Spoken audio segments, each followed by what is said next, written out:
Folks, Black Star Network is here.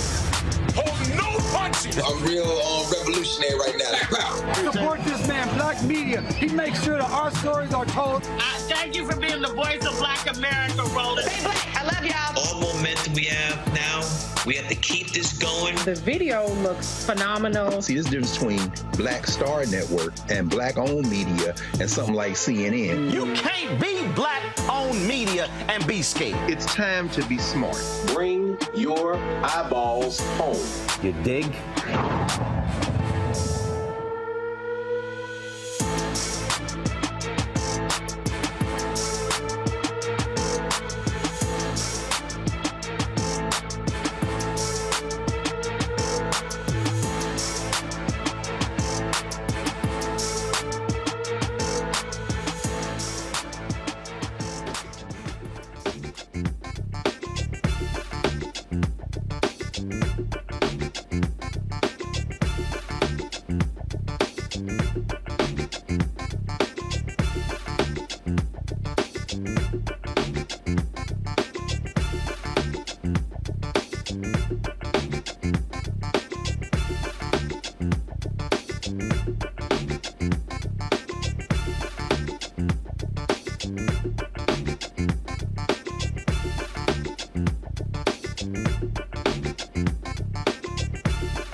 Today is Monday, July 24, 2023. Coming up on Roland Martin Unfiltered, streaming live on the Black Star Network.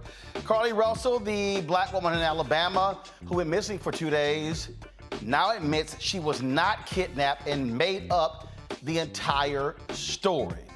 We'll tell you what her attorney released today. Staying in Alabama, Republicans there approved a new congressional district lines that, frankly, ignore and violate a Supreme Court mandate. It's now headed back to the federal court, potentially causing far-reaching consequences. We'll talk to a Democrat there in Alabama to explain what's going on and how Republicans are doing their best to diss black people. Texas A&M University President Katherine Banks, she abruptly resigned last week following the botched hiring of a black journalist to revive the university's journalism department. And the current head came up with a letter stating flat out that they doctored the letter. Wait till we break that whole thing down. Controversy clouds Florida's education system after adopting a new African-American history standard, taking students back in time to learn from the late 1800s, using rhetoric from then. We'll hear from Florida State Representative Kim Daniels, who is on the board of this board that DeSantis has created. Y'all, this fool actually says, ooh, she was just, thank God for slavery. Yeah. Also, we're going on a musical journey, folks, as we were in Cincinnati over the weekend for the Cincinnati Black Music Walk of Fame, the opening of that, plus our coverage of the Cincinnati Music Festival. We'll hear from Jodeci. It is time to bring the funk on Roland Martin Unfiltered on the Black Star Network. Let's go. He's got it. Whatever the miss, he's on it. Whatever it is, he's got the scoop, the fact, the find. And when it breaks, he's right on time and it's rolling. Best believe he's knowing. Putting it down from sports to news to politics. With entertainment just for kicks, he's rolling. It's on go, y'all. It's Roland Martin, rolling with Roland now.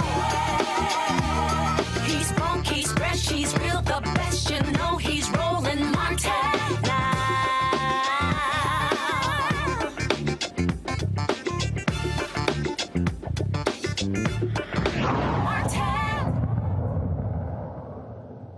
Well, white Republicans in Alabama are making it perfectly clear they really don't care about black folks. The Alabama legislature was under a court order to redraw the congressional lines in the state, and they were to draw a second black district. They were like, damn them black people. They refuse to do so. What they want to do, they hope when it goes to the court, and they can argue, oh, we added enough black people to satisfy the court. They're banking on conservatives. They're banking on conservatives standing with them. Now here's how we got to this point. A three-judge panel, federal judges, struck down the previous maps in Alabama, saying it violated the Voting Rights Act. Alabama lawmakers appealed, went to the Supreme Court. Supreme Court allowed the lower court ruling to stand, which meant that their decision valid. Now, Republicans have a supermajority in Alabama. They didn't care, so they said, oh, fine, we'll go ahead and boost the percentage of black voters in a majority white second congressional district. But ain't no way in hell we gonna create a second district. There's 7 members of Congress from Alabama. 6 white, 1 black. 6 Republicans, 1 Democrat. So not only do they not want a black district, because they know we create a second black district, we creating a Democrat district. Joining us right now is Chris England. He's a state representative there in Alabama. Glad to have him on the show. Representative England, look, it's abundantly clear that these white conservative Republicans, they want to suppress black voters in Alabama.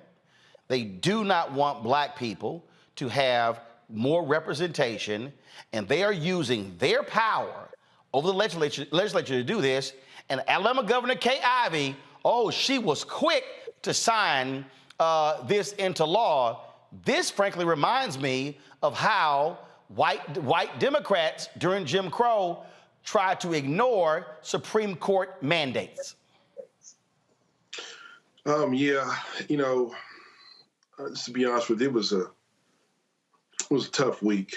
The Supreme Court gave us until Friday, this past week, to go through the process, pass a map that complied with the VR Voting Rights Act, complied with the court order, and also satisfied states' redistricting principles. And the sad thing is that we had a proposal in hand drawn up by the plaintiffs' attorneys that did all of those things. And instead, they rejected that map and adopted a map that dropped the black voting age population in both the 7th congressional district, which was already a majority minority district, from 55 to 50%, and then created a 2nd congressional district that is 39.9% black voting age population.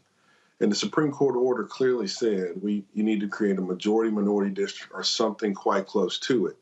And again, I'm not a math major, but 39% is not close to 50. And take it a step further, the court also said that the black belt in Alabama was a community of interest, and that in any new map, the black belt should be kept whole in an effort to satisfy the Voting Rights Act. And in the map that you see, well, the new map actually cracks the black belt. It takes Lowndes County out of the black belt, removes northern Mobile County out of it, and once again memorializes another failed argument in the map. So it lowers the black voting age population in both of the districts and takes a rejected argument the Supreme Court said is not legitimate and uses it anyway. So at this point, it's clear that the Republicans in the legislature are intent on forcing this back to the Supreme Court and hopefully getting an opportunity to remind them, we're all conservatives here. Why not take another bite at this apple and get it right this time and gut the Section 2 of the Voting Rights Act, or on the alternative, delay this for so long that we're forced to use the illegal map again. So when you talk about cracking the black belt, correct me if I'm wrong, they basically said, all right, we're going to take all these black people in the black belt and we're going to send them to 4 different districts. Well, essentially, yes. And the interesting thing apart, I don't think you'll find anybody in the state of Alabama that says that Lowndes County is not a part of the black belt. But in their map, Lowndes County becomes part of the 2nd congressional district to make up that 39.9% that's supposed to be an opportunity. If everybody who's watching and listening, Lowndes County is where the Black Panther Party originated. I mean, it's Lowndes County is the blackest part of Alabama. That's where the Freedom Party originated, yeah. And also, but when you put it into the 2nd congressional district, you marginalize it. You minimize black voters' influence over the process. But meanwhile, you also diminish the number of black voters in the 2nd congressional district. So now you're starting to, you've basically taken the order from the Supreme Court and just said, I'm not going to follow any of it at all.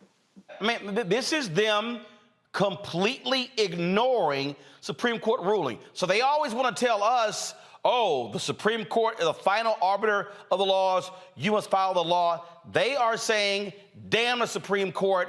We don't care. And we hope by doing the map this way, if it goes back, we can pick off one conservative judge. That's what their hope is. But, most judges don't take too kindly to their orders being ignored, especially outright defied. And if it's almost like they went through the order, made a checklist of what it required, and then went against every bit of it. And you made a great point. There have been several Supreme Court decisions handed down here recently that I don't agree with. But if we're supposed to be about law and order, as we've been told, Dobbs' decision or the decision recently on affirmative action and so forth, we're supposed to abide by them because, it's a Supreme Court order and it's not a matter of convenience. But my Republican colleagues essentially told me, and have essentially demonstrated to black voters in Alabama, that it's okay to openly defy and disobey an order you don't agree with. So when we went through this exercise, this entire week, the interesting part of this to me was that every map that the Republicans put forth did not stand public scrutiny or have to stand in any sort of public involvement. And on Friday morning, many people in the legislature saw the final map for the first time, and we voted on it. And when we voted on it, there was also a legislative findings attached to it that memorialized a number of failed arguments that the Attorney General made in the Supreme Court that were already rejected. So it became clear to all of us that the entire week really was just a ruse to set up this confrontation with the district court to push it through there and then go to the Supreme Court to once again see if they were willing to go after the Voting Rights Act. Yeah, absolutely. And so this is what they're doing. And in fact, I saw a previous story that lawyers in Alabama, they were actually even trying to redefine black. They're looking for every way to minimize black voting strength and maximize white power. Well, the thing is, I think the Supreme Court was clear, especially the district court was clear in what our charge was. And we had an opportunity a once-in-a-lifetime opportunity to actually do the right thing, and without having a federal court force us to do it.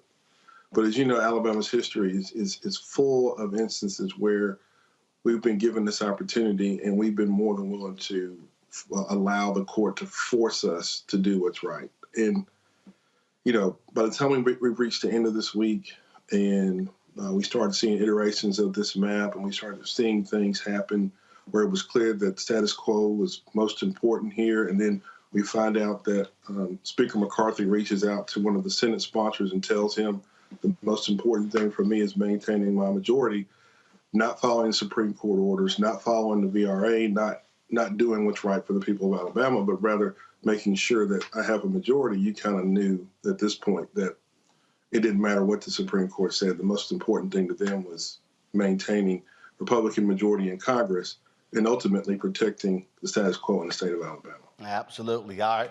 Representative England, keep putting up the good fight. We appreciate it. Thanks a lot. All right, thank you. Folks, going to a break. We come back. I'll discuss this with my panel right here on Roland Martin Unfiltered on the Black Star Network. Back in a moment.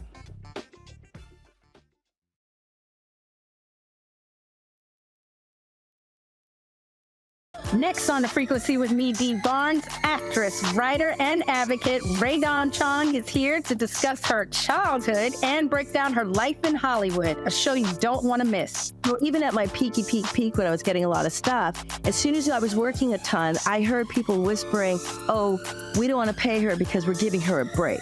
Only on The Frequency on the Black Star Network.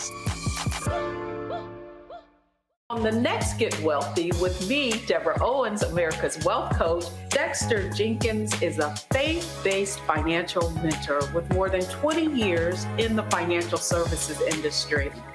He's passionate about helping families build generational wealth.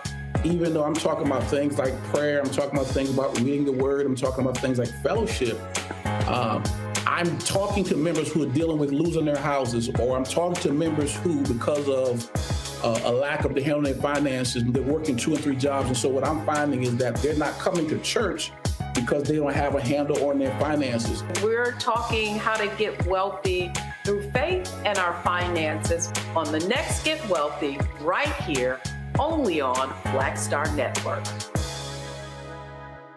Hey, what's up? Geek Tony in the place to be. Got Kicked Out Your Mama's University, creator and executive producer of Fat Tuesdays, an air hip-hop comedy. But right now, I'm rolling with Roland Martin, unfiltered, uncut, unplugged, and undamn believable. You hear me?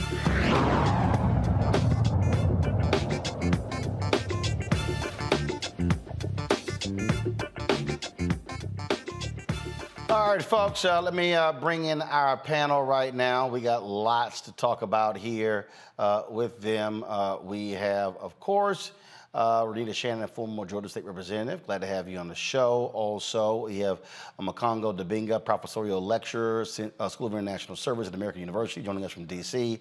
From Los Angeles, Dr. Julian Malveaux, Dean, College of Ethnic Studies, California State University at L.A. Look, Renita, you served in Georgia's legislature. These people are just saying, we don't give a damn, and we're hoping that our fellow conservatives are going to give us a second shot at trying to get this illegal map passed. That is exactly what they are doing. They are playing a classic case of rules for thee, but not for me. And by thee, they are meaning Black and brown folks in Alabama. Look, they don't even need to. They don't even need to have. If they had two districts where you have Black representatives, and let's just assume that you would have a Democrat representing those districts, Republicans would still have the majority in Alabama. So this second district that they have been told to create by the Supreme Court, them avoiding doing that is simply just them deciding that they are above the law and they don't have to follow what the Supreme Court says. Now, I'm not surprised by this because there has always been a significant portion of white people in this country who have believed that they are above the law and that the laws do not apply to them, and that they don't have to follow them. And so I think that we are quickly moving back to the days where the federal government is going to have to physically enforce some of the decisions that have been made, like you saw in the past when schools desegregated, the federal government had to step in to actually make that happen. When lynchings were supposed to be ceased in the South, the federal government had to step in. I think that the Biden administration is going to have to make sure that they are really using the DOJ to really enforce rulings that come from the courts, because all across the country, starting, even when you look at what happened January 6th, where a majority of white people in the country just said, hey, we're not even going to accept election results. They are just deciding over and over again that they will not accept results, court rulings, or whatever if it doesn't fit their agenda. Julian, this absolutely harkens back to Jim Crow days. I remember reading the book by Jack Bass on the various judges on the Fifth Circuit, which was an amazing, amazing book. And in Louisiana, the legislature would literally pass a law. The civil rights folks would go to the court, get an injunction, and validate that law, declare it unconstitutional. These fools would turn around the next day and pass another law. They would go back to the courts, declare unconstitutional. They go back. The next day, them fools pass another law. Just absolutely obstinance from these white conservatives. Roland, just refusing to obey the law that they insist that we obey. But Sister Renita, I have to just say one thing to you. The federal government did not prevent lynchings. We did not pass anti-lynching laws until the 21st century. We knew about lynchings. The NAACP in downtown New York used to have a banner up every single day that said, this many people have been lynched. So although the feds acknowledged that lynching was illegal, they did not do anything about it. And here we go again with Alabama. We're going to see it time and time again. What we know is that these people have gone totally, forgive my language, but wild. They believe that they can do whatever they want. They have been doing whatever they want. And basically, there seems to be no person of conscience, no group of conscience to stop them. And so in Alabama, are we surprised at Alabama? No, because we weren't surprised that we could not pass anti-lynching legislation until the 21st century. Are we surprised about any of this? No. But here's what we must say. This must ignite us to fight. Roland, you said it time and time again. Many others on this panel and other panels on Roland Martin Unfiltered. We have been complacent. We have had our eyes closed. If this doesn't make you want to fight, just go somewhere. Just really go somewhere, because we must fight. And look, this is what we're dealing with in Congo, and it's not going to stop. They're going to fight the creation of a second black district in Louisiana. Look, you got Latinos in Texas who are suing by saying, wait a minute, okay, Latinos are saying it was our population increases that led to more congressional representation in Texas. How in the hell you create these districts for white folks? We only got one. And so this is what they're doing. They want to absolutely minimize black and brown folks, and they know that because they'll be voting Democrat. And we have to buckle up because this is not going to stop, period, bottom line. We're talking about Jim Crow and what was happening during the Civil Rights Movement. But, Roland, we can take it back to the 1800s and the Trail of Tears. Andrew Jackson decided to defy a Supreme Court decision because he had the army with him. And so there's a long history of this. And this is setting a blueprint that other states are going to do across the country. And to be quite honest, when Roe v. Wade was overturned, there were many on the Democratic side who were saying, well, blue states should just ignore the Supreme Court orders, but Democrats playing too nice. As we can see, Republicans are not going to do that in any way, shape, or form. So as Dr. Malveaux was saying, as it relates to getting organized, we have to regroup. And one of the ways that we can do this is we have to work to economically cripple Alabama. We have to go back again to what we were doing in the summer of 2020 and throughout the whole civil rights movement. You're always reading from Dr. King, and he talks about our economic power. We got to start having boycotts and boycotts of what's happening in Alabama. We got to start targeting corporations. If there are corporations that are doing serious business in Alabama, we got to ask them, why are you doing that? And we have to be able to make them say, hey, we're going to make you famous, or I should say notorious. We have to do that because the Supreme Court has no enforcement powers. And so this is going to continue across every state. Louisiana, we're going to see it in other places. We have to change our tactics, but still keep up the fervor. If we don't do that, to be quite honest, they're not going to change this map before the next election, and we know that. And so we have to redirect our tactics and target other people and organizations that can put pressure on Alabama while supporting people on the ground as well. Absolutely. All right, folks, hold on one second. When we come back, we're going to talk about Carlee Russell. She now admits she's a liar. We'll tell you exactly what her attorney had to say right here on Roland Martin Unfiltered on the Black Star Network. Don't forget, support us in what we do.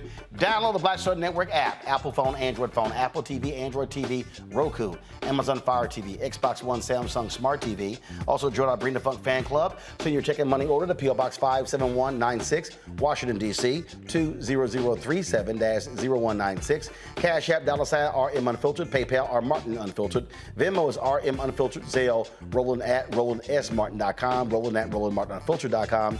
Be sure to get a copy of my book, White Fear, How the Browning of America is Making White Folks Lose Their Minds, available at bookstores nationwide. Download your copy on Audible. Also, don't forget, we're now can be seen on Plex TV. Folks, you want to see our 24-hour streaming channel, simply search for Black Star Network. Click, we're on the live TV, news and opinion. And of course, you can see us on Amazon News as well. Go to Amazon Fire and go to Amazon News, and you can check us out there, folks. And so we're building, and getting bigger and better every single day. All right, folks, going to a break. I'll be right back.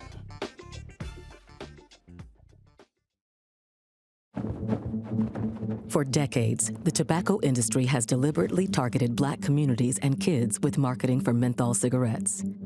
It's had a devastating impact on Black health. Tobacco use claims 45,000 Black lives every year. It's the #1 cause of preventable death. In the 1950s, less than 10% of Black smokers used menthol cigarettes. Today, it's 85%. Menthol cools and numbs the throat, making it easier for kids to start smoking. Menthol also increases addiction, making it harder for smokers to quit. Menthol cigarettes are a big reason why Black Americans have a harder time quitting smoking and die at higher rates from smoking-related diseases like cancer, heart disease, and stroke. It's time to stop Big Tobacco from profiting off Black lives. An FDA ban on menthol cigarettes will improve Black health, save lives, and protect future generations from addiction. Learn more at tobaccofreekids.org/ban menthol. Hatred on the streets, a horrific scene, a white nationalist rally that descended into deadly violence. White people are losing their damn minds.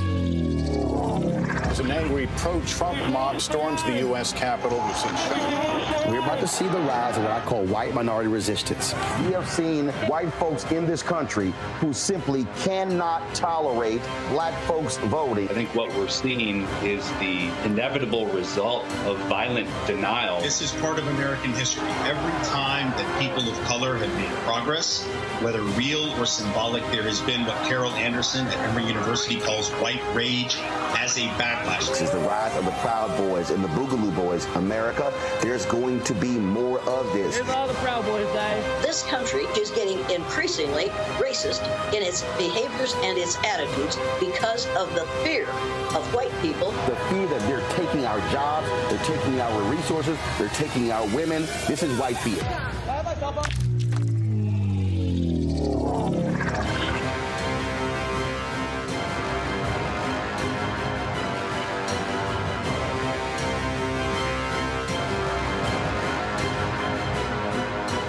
Hey, it's John Murray, the executive producer of the new Sherry Shepherd Talk Show. You're watching Roland Martin Unfiltered.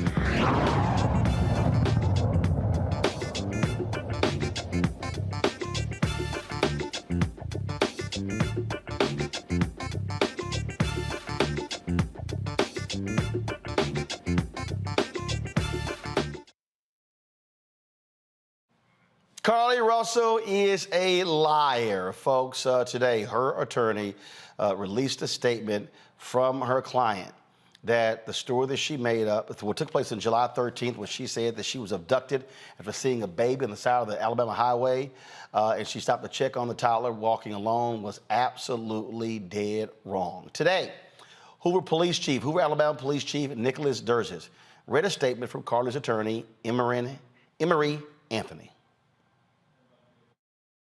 Last Wednesday, July 19th, we held a press conference and provided you with the facts of the Carlee Russell disappearance. We told you the investigation was ongoing, and we helped you determine where Carlee was within the 49 hours of her disappearance. Today I've talked to and received a statement from Mr. Emory Anthony, attorney for Carlee Russell. Mr. Anthony has scheduled a meeting for Carlee to meet with investigators early this afternoon, but then I received an email stating that a statement was being provided by him on her behalf. Mr. Anthony asked that I read the statement in its entirety, which I will do now. My client has given me permission to make the following statement on her behalf.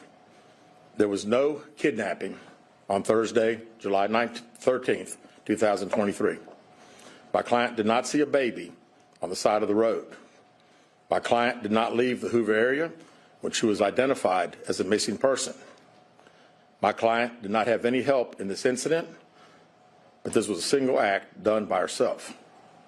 My client was not with anyone or at any hotel with anyone during the time she was missing. My client apologizes for her actions to this community, the volunteers who were searching for her, to the Hoover Police Department and other agencies as well, as to her friends and family. We ask for your prayers for Carlee as she addresses her issues and attempts to move forward, understanding that she made a mistake in this matter. Carlee, again, asks for your forgiveness and prayers. We have a meeting scheduled with Mr. Anthony to further discuss this case. We're currently in discussions with the Jefferson County District Attorney's Office in Bessemer about possible criminal charges related to this case, and we will announce those charges when and if they are filed. I'll say this here, Julian. Folks who have been ripping her and criticizing her, she's earned it. She's earned it. And at the same time, let's make it clear how this is not unusual. This has happened with white women. It's happened with other people.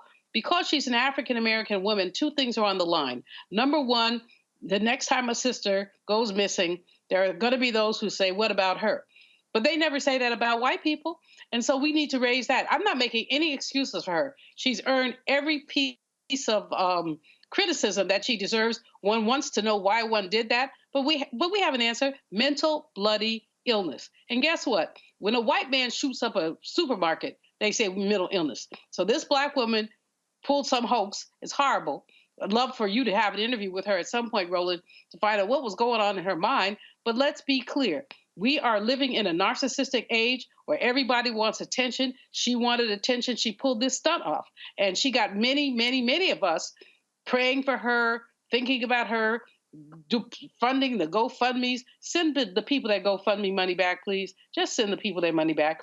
But in any case, what we know is that this happens. It's not unusual. Remember the missing white women, the Monterey Bride? I could give you 20, 30, 40, 50 cases, and nobody stopped and said no more the next time a white person was missing. So while I abhor what this young sister has done, and if I had 5 minutes with her, it wouldn't turn out right, what I also would like to say is this is not unusual. Let's not make this a black thing. This is a narcissistic indication of the society we live in. Congo? And I really think at the end of the day, Joe Madison talks about how in society we maximize the minimum and minimize the maximum. We cannot take this one example and have people say, well, what happened with the next black woman? She might be lying, like Dr. Malvo said. So this is actually a challenge to all of us in America, white America and everyone else. The energy and fervor that so many people put towards this case, put it towards the next case. Put it towards the cases that we're talking about here on the Black Star Network every week with Black and Missing. Because really, at the end of the day, if we really want to have this community where we actually do value each other, you can't just have one performative experience where you say, hey, I was there, and then you just go back to your room when the next case happens. We deserve to be treated just like everybody else. And though this situation is tragic and she needs to face full consequences, at the end of the day, like Dr. Malvo said, this is one person. So people can't just throw your hands up and say, oh, we tried. We got to do this every day if you fully support Black humanity. Renita? Yes. So this, as Dr. Malvo said, and Dr. and Amakongo, also said, this has happened before. We've seen recently in 2016, Sherry Papini, a white woman, did this, and she, pretended to be kidnapped, staged an elaborate hoax, and was hanging out with her boyfriend until she later admitted that none of it happened. So, anybody who is willing to use what happened with Carlee as a reason to not believe Black women in the future are people who were already looking for a reason to not believe Black women when it comes to them talking about what has happened to them. She clearly has got some issues that she had before she staged her own kidnapping, and those are things that she needs to get worked out. My heart goes out to her parents and her family and her friends who were worried about her and who had nothing to do with this, because they also have been traumatized. But it is important that the same energy that we put into hoping and praying and looking for Carlee, we put that every single time that we hear about Black women going missing. One of the sites got a number of donations. People, I think it was like $63,000 in the wake of this, and then they announced that they were not going to be returning the money. What do you think about the Congo? I think that's going to lead to some other type of legal action. How do you not return the money? Those types of actions makes me really wonder if she did this all on her own. Because I couldn't see the parents out there, who believed this was actually happening, all of a sudden, saying, well, yeah, we're sorry as well, but we're going to keep the money. I mean, we do know that they're going to have some legal challenges coming, but that alone makes me suspicious. And if this was through GoFundMe or something like that, GoFundMe should have its own policies where people are automatically returning that money. So that alone, if that money's not coming back, that makes me very suspicious, Roland, that it was not just her involved in this scheme. Well, it wasn't the GoFundMe. It was one of the missing organizations. People, I think, I'll try to pull it up. I saw that particular story, so I'm like, okay, all right, well, we'll see. Renita, what do you think about that?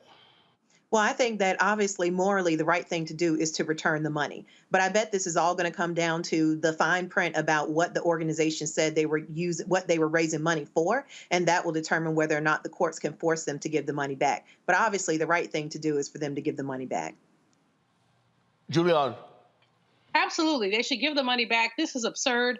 Now, this young lady perpetuated a hoax. Somebody made money from it. I don't know if it's her or somebody else. I think Congo has a really great point about who were her accomplices.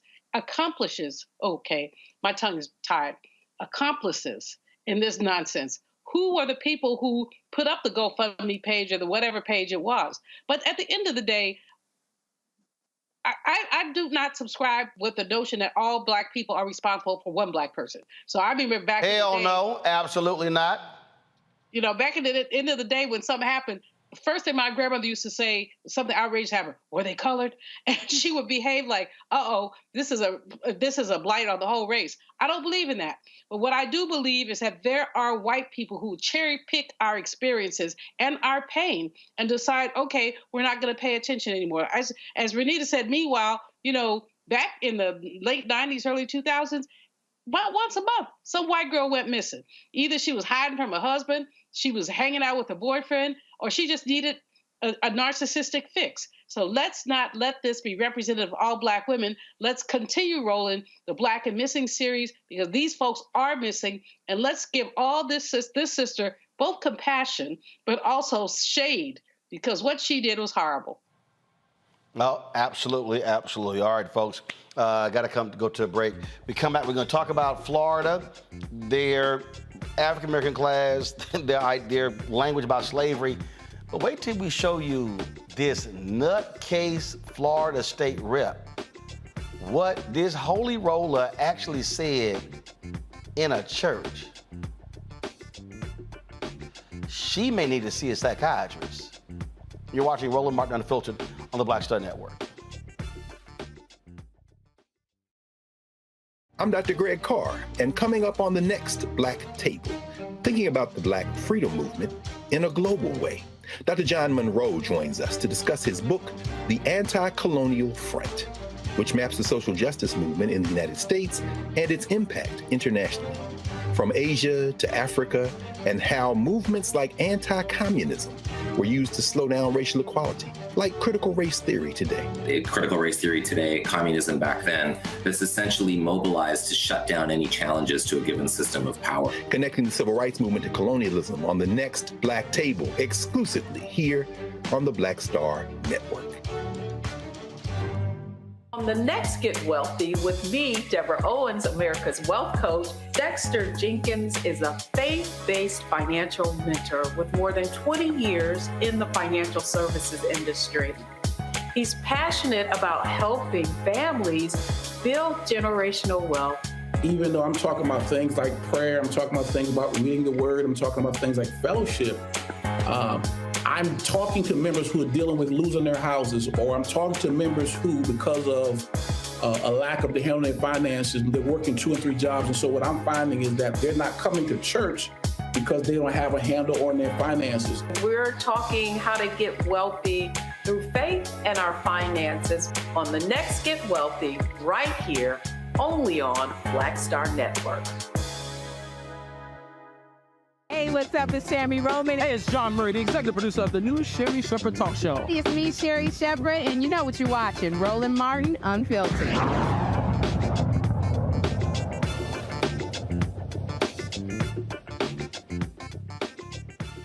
All right, so last week, Vice President Kamala Harris blasted the state of Florida after it showed this report that comes out in terms of this language they're using describing how slavery, those who were enslaved in slavery somehow use those skills later for their personal benefit.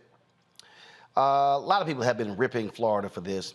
Now, one of the people who's on this education task force is a state representative in Florida named Kimberly Daniels.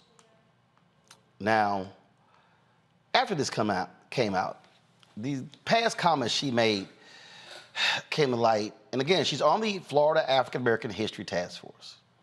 Now, she's a Christian pastor, and she made these statements about the LGBT community and slavery in a 2008 sermon.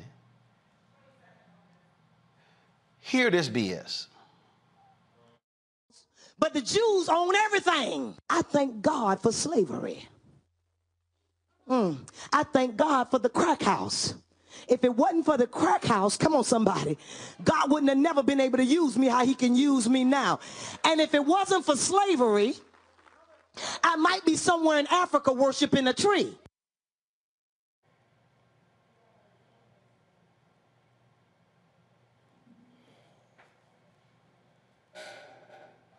Run that back.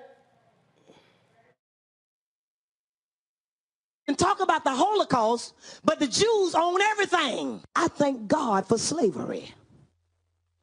I thank God for the crack house. If it wasn't for the crack house, come on somebody, God wouldn't have never been able to use me how he can use me now. And if it wasn't for slavery, I might be somewhere in Africa worshiping a tree.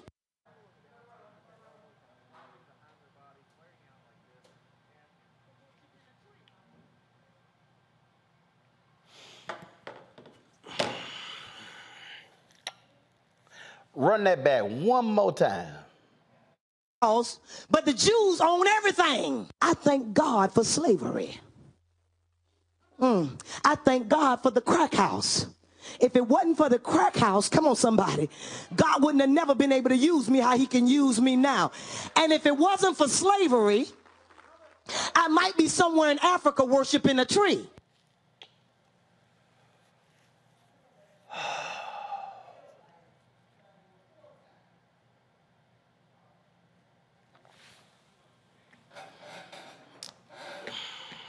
You know, Anthony, I'm walking to that side of the studio because I can't even sit down. Let me go. So, y'all, this woman is a so-called Christian pastor. So this woman stands in front of her congregation and she says literally about one of the dumbest things I've ever heard somebody say before. So let me deal with this from several vantage points. First and foremost, anytime you hear somebody who is a Christian pastor, anytime you hear one of them say something so stupid and idiotic as, if I was in Africa, I would be worshiping a tree, has simply no understanding of faith and religion that emanated from the motherland. First and foremost, anybody who is actually taking the time to study religion understand that Africans had an appreciation for all of God's creation, which meant that those Africans that were on the continent, they did appreciate a tree because it was a creation of God. They appreciated grass. They appreciated water. They appreciated birds. They appreciated everything that existed because what they said was, all of this is a manifestation of God. Now, if you are a so-called preacher, Kim Daniels, then clearly you have no understanding of that, because winds, sky, water, all of this, when one is reading Genesis, understands what God created. And then, well, if I were here, I would be worshiping a tree.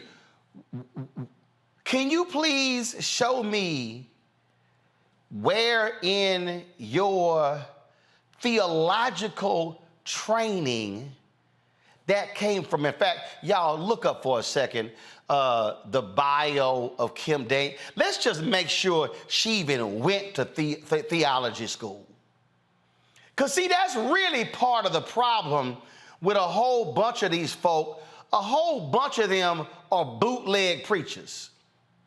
A whole bunch of them have no real training, no real study, so they stand in front of some folk who themselves don't know and say some of the wildest and craziest and outrageous and nonsensical things, and then they simply wrap Jesus and the blood in it and then present it as if somehow it is righteous, when in fact it's simply stupid.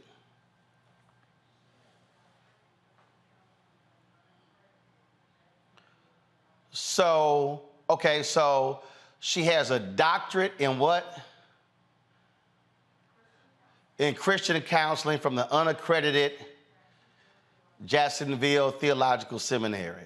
Okay, and here's the deal. Just because you got a and look, there are some unaccredited schools where you could actually learn some things, but that's a doctorate in Christian counseling. Girl, why you preaching? See, I'm gonna tell y'all something right now. I ain't got a problem saying it, and it's a whole bunch of preachers gonna agree with me. It's a whole bunch of people in America preaching behind pulpits who ain't got no business preaching. When I say no business preaching, I mean literally no business being behind a pulpit. They ain't got no gifting to actually preach. And so what we now are dealing with, and so when you hear this, oh, thank God for slavery. Thank God for slavery? So you actually if it wasn't for slavery, I would be worshiping a tree. So, Kim Daniels, you actually trying to tell me that the pain and the agony and the torture that black people endured was worth it because your silly ass would be worshiping a tree?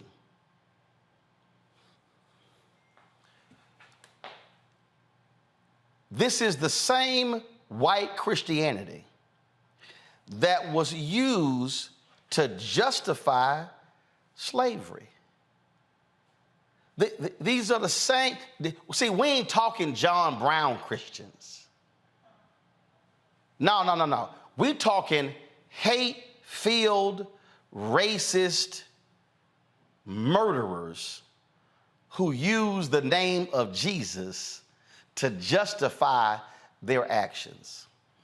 And it's stupid people like you, Kim Daniels, that makes such comments. See, whenever I hear people say these things, ooh, thank God for slavery, thank God that we are here, thank God that we went through this. Those are the same people who never could use their minds and actually say, I wonder what the continent of Africa would look like today had white racists not colonized it. I wonder what the continent would look like today had the English not raped and pillaged the continent. I wonder what the continent today would look like if King Leopold had not killed millions of black folks in the Congo and shipped the billions of resources from there to Belgium. I wonder what the continent would look like had there not been the Berlin Conference, when these same white folks sat together in the 1800s and then said, we are going to now split up the continent of Africa, and y'all get this piece, and y'all get this piece, and y'all get this piece, and then we are going to rule and control the largest continent in the world, and we are going to again strip it of its billions and trillions of dollars of assets. I wonder what the world would look like in 2023. Would you have had the wars? Would you have had the degradation? Would you have had the killing? Would you have had any of that? Because see, Kim, if you are a real Christian, Kim, you would not have been so stupid and idiotic in making that comment because Kim had real Christians believed in Jesus, they would have been abolitionists and never allowed the institution of slavery to be created in this country. But we also know that it was the institution of slavery that provided the economic resources for 13 colonies to be able to survive, because were it not for the enslaved people of African descent, yo silly dumbass, the 13 colonies likely would have perished. So you were talking about, well, thank God for slavery, or I would have been worshiping a tree. Well, hell, baby, without slavery, the question is, would this country even exist in its present form? And anybody examining the record could recognize that if it wasn't for free labor for 243 years, and then another 10 to 12 years of Reconstruction, and then essentially free labor for 92 years of Jim Crow, essentially from 1619 to 1970, and I can tack on the last 53 years, America would not be America were it not for enslaved people. So I would hope that if you are a parishioner of Kim Daniels, you would have jumped up and walked the hell out when that fool made that comment. Because one, it is historically inaccurate. She clearly could not offer any proper exegesis of the text, because what she said was simply biblically unsound and theologically inept. And this is the person who Ron DeSantis put on this task force.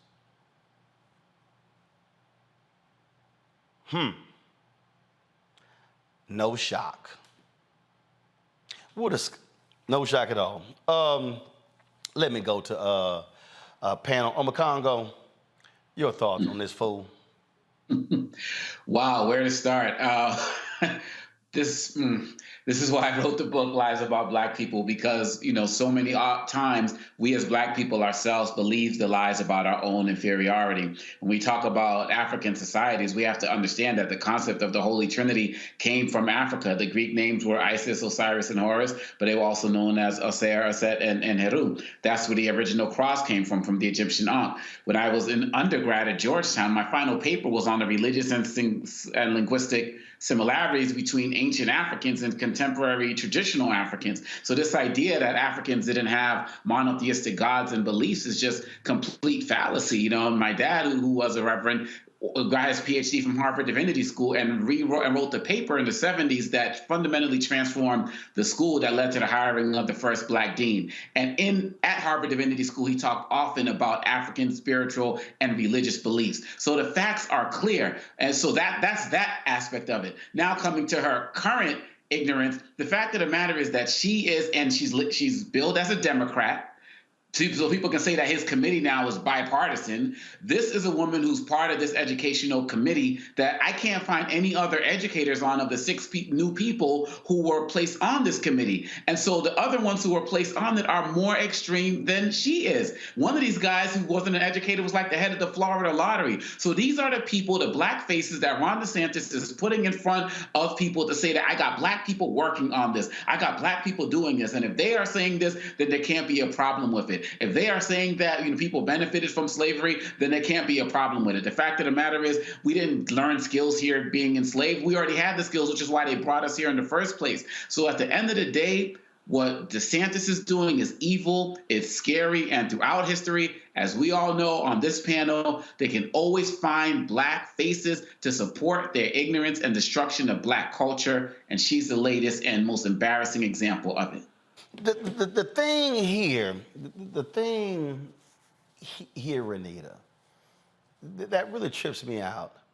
Again, when we're talking about a task force on education, a task force that dealing with African American history, I don't understand this desire to have folk who literally have no expertise, no knowledge in any of this. She's a graduate of Florida State University, where she obtained a bachelor's degree in criminology, master's degree in Christian education, and doctorate in Christian counseling from Jacksonville Theological Seminary.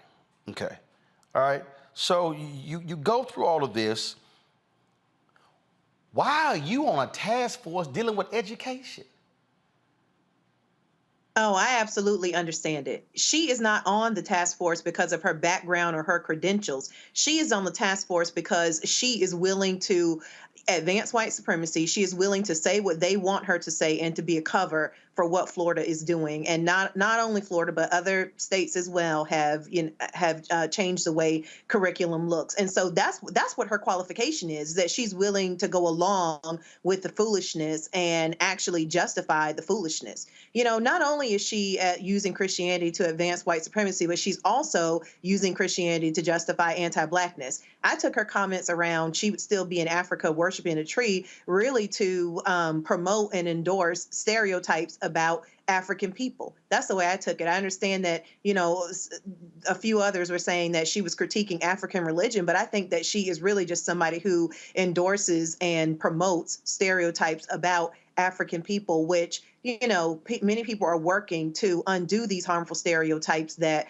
Americans in particular have really held about what it's like to live in Africa, Africans, and African history. So she's got the most important credential that they want her to have, which is willing to endorse and go along and promote the foolishness. Because, again, anybody, Julian, who, again, has studied will realize there is a difference between, first of all, let's be perfectly clear. If we're talking about Jesus and the ministry of Jesus, Jesus and the ministry of Jesus, it was not called Christianity. Anybody understands that? Peter was deemed in many ways, the first pope of the Catholic Church. Christianity was a creation after Jesus was killed. And so if we're talking about, Julian, the Word of God and operating in the vein of Jesus, you actually, let me be real clear to all the folk out there who be like, ooh, you're married to a preacher and you got Christian books. Let me be real clear. You can be a follower of Jesus Christ and not call yourself a Christian. Because again, Jesus never called himself a Christian. That was created afterwards. And so when she's talking about, in terms of, well, if I was in Africa, I'll be worshiping a tree. Well, what actually is she talking about? And what she is doing, she absolutely is playing on the ignorance of her audience, because many of these folks have never visited Africa, don't have passports, and have never actually studied, as Omakongo said, studied African religious traditions and customs. All she is throwing out is, essentially, these just some crazy voodoo people. And you know what? I come from crazy voodoo people. Look at my name, Malvo. Marie Laveau was a distant relative of mine. That means don't mess with me, y'all. But in any case, this notion of worshiping a tree, what's wrong with worshiping a tree? In worshiping a tree, you're worshiping nature. But I don't want to go off on that. Roland, this woman, like I said earlier, you do not have to go to Florida. If you go to Florida, you don't have to go to Disneyland to find Goofy. It's Goofy right there. That woman is crazy. And here's the problem, though. The University of Florida has an excellent African-American Studies department. There are several HBCUs located in the state of Florida. Ron DeSantis, or DeSatan, whatever he is, had to go and scrape the bottom of the barrel to find this papal spouting, nonsensical, ignorant woman who basically attempts to reduce Black culture and Black religion to worshiping a tree. She would want to find a tree to worship at, among other things. She might want to find whoever restores people who lost their good sense to it. She may need a little holy water and a little voodoo as well to restore her to where she needs to be. But that's a side point. The big point is DeSantis has resources, but he chooses not to use those resources because this has never been about education. This has been about him using Black people as a putting ball, if you will.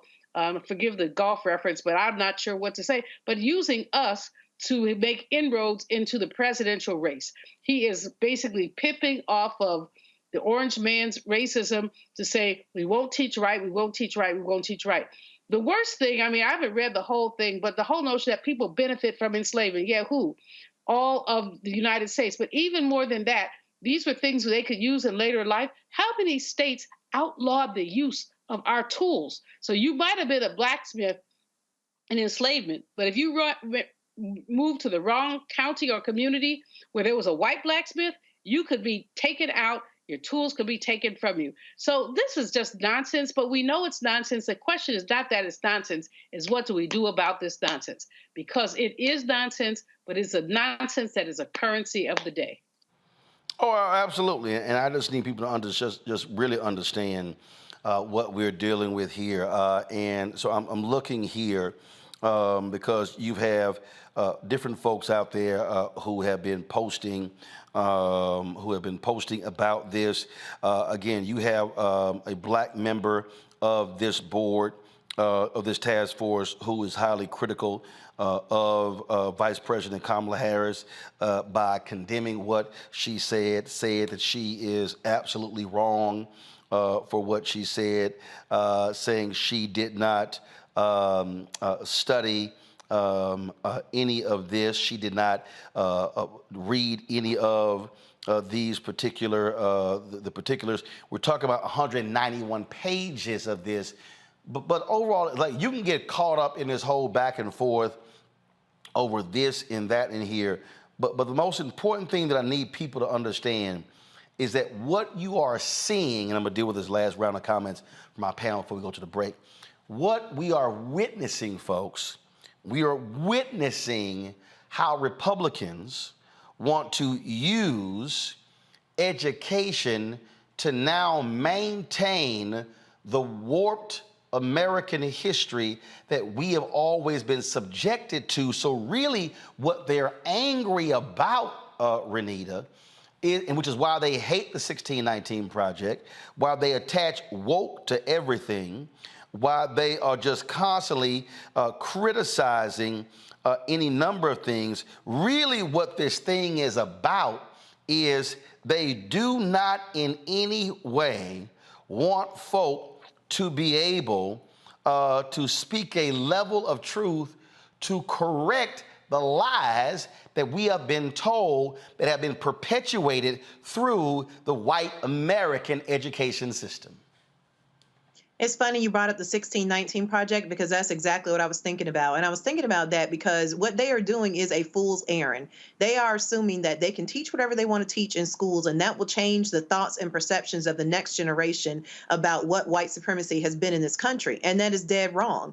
No matter what is taught in the schools, you are still going to see, whether it be in culture or entertainment, you're going to see a full reckoning of history as it continues to grow. And the 1619 Project is a prime example. Hulu released the 1619 Project earlier this year so that in case people didn't read the 1619 Project, they could watch it on their TV, which we know a lot of people, more people are willing to do that than to actually read books, read articles, and things like that. So this whole notion that Republicans are trying to erase Black people's true history, erase LGBTQ folks from this country, and all the things that they are trying to erase is really a fool's errand, because people are now more than ever wanting to know and understand the full history of this country, and they are dedicating themselves to educating themselves on this. And the last thing I'll say is, as we talked about around the Juneteenth holiday, It's important, again, in time to reinforce that Black families, I know we have a lot going on. People have got to feed their kids. They got to go to work.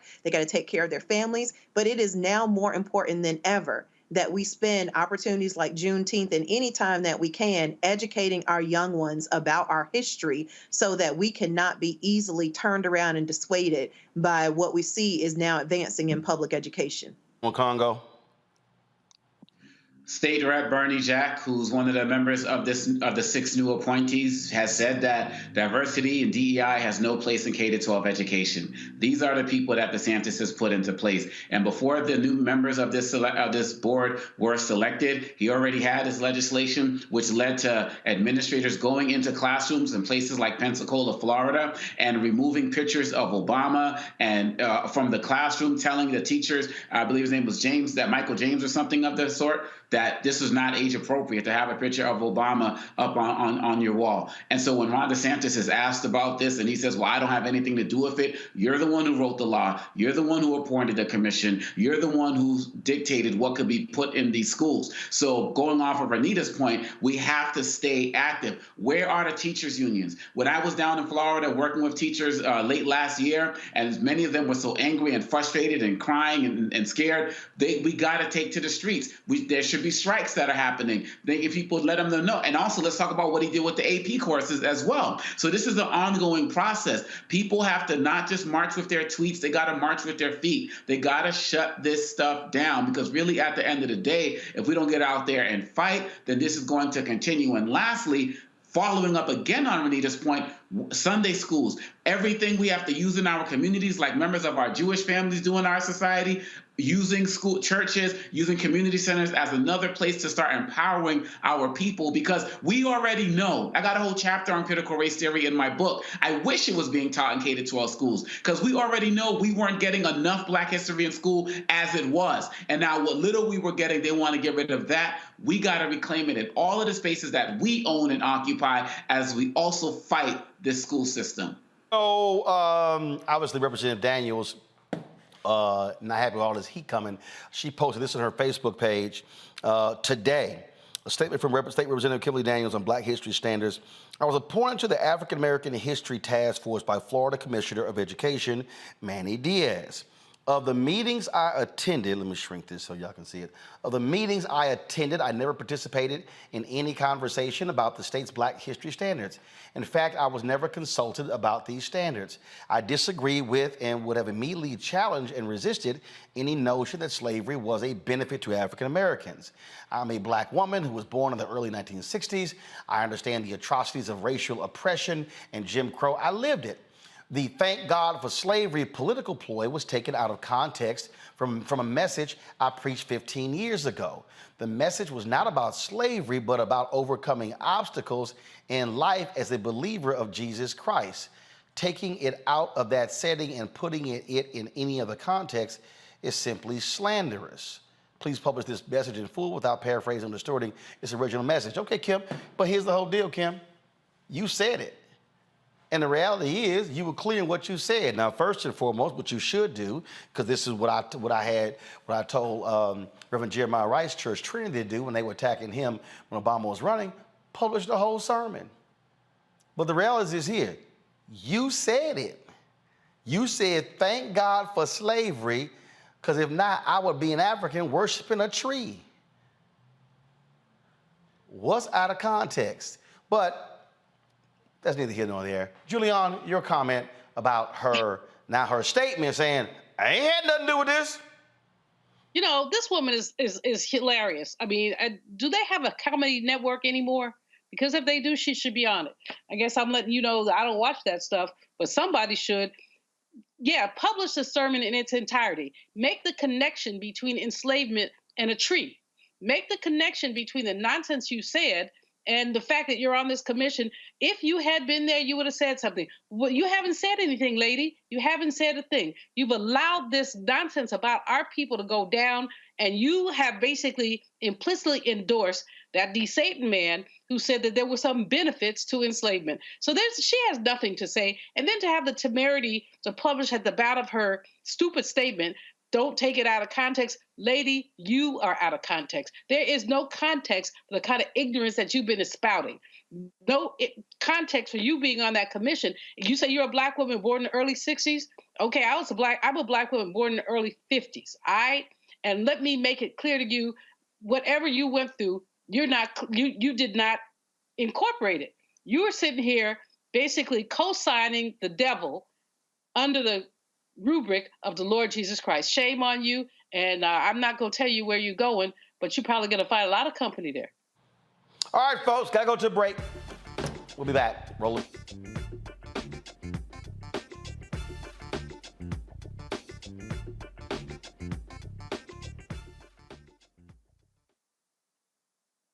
On a next, A Balanced Life with me, Dr. Jackie. How are you being of service to others?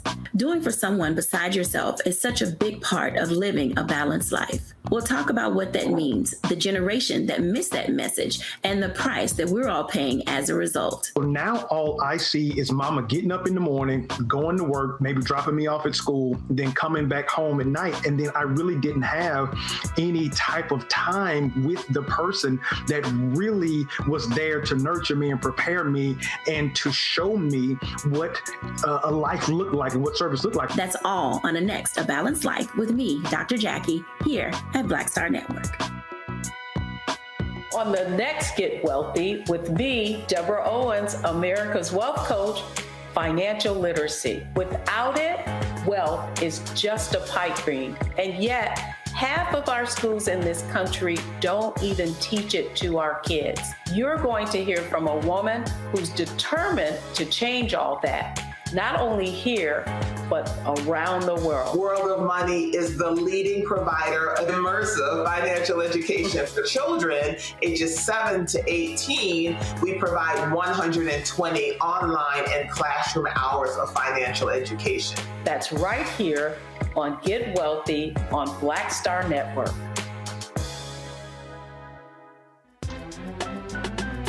I'm Faraji Muhammad, live from LA.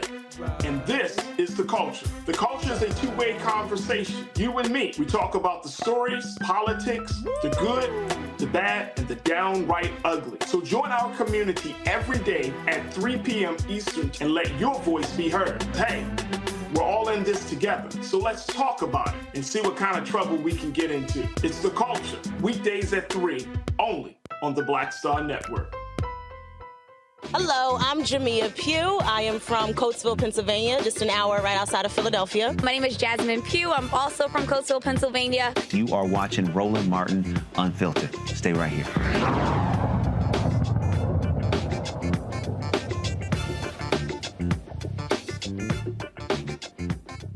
All right, before we go to our next story, Omakongo mentioned his book. Pull up the cover, please, y'all. His new book is out. Be sure to get a copy of it right there. It says, Lies About Black People, How to Combat Racist Stereotypes and Why It Matters. Drop the lower third, please. And Why It Matters. Omakongo Dibingo with a foreword by Michael Eric Dyson. Again, Lies About Black People. That's Omakongo's new book. Congratulations on your book, sir. Thank you so much. Thank you for your support and your endorsement of the book as prominently displayed on the back cover. Came out last week, went right up to #1 on the Amazon bestseller list. So I definitely appreciate the support. And I know a lot of it comes from the support of the Black Star Network family. So I'm very thankful. All right, way to go, way to go. All right, folks, talking about lies about black people with a former president of Texas A&M. She was sure lying. She resigned last week, folks, after the faculty senate gave a resounding repudiation after she met with them and basically said all this stuff that happened to Kathleen McElroy, the black journalism professor. I didn't know. We never took down the offer. The offer still existed. I don't know where it's coming from. I wish I had talked to her. It would have been great to speak with her. Y'all, I remember when it came out, I said, y'all, she lying. She lying. Well, clearly, it didn't last long. She retired immediately. A new president was named she retired, I think it was Thursday night. She quit one day after meeting with the faculty senate.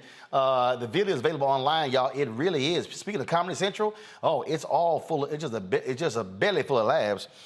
And now check this out. So this is what also I think played a huge part.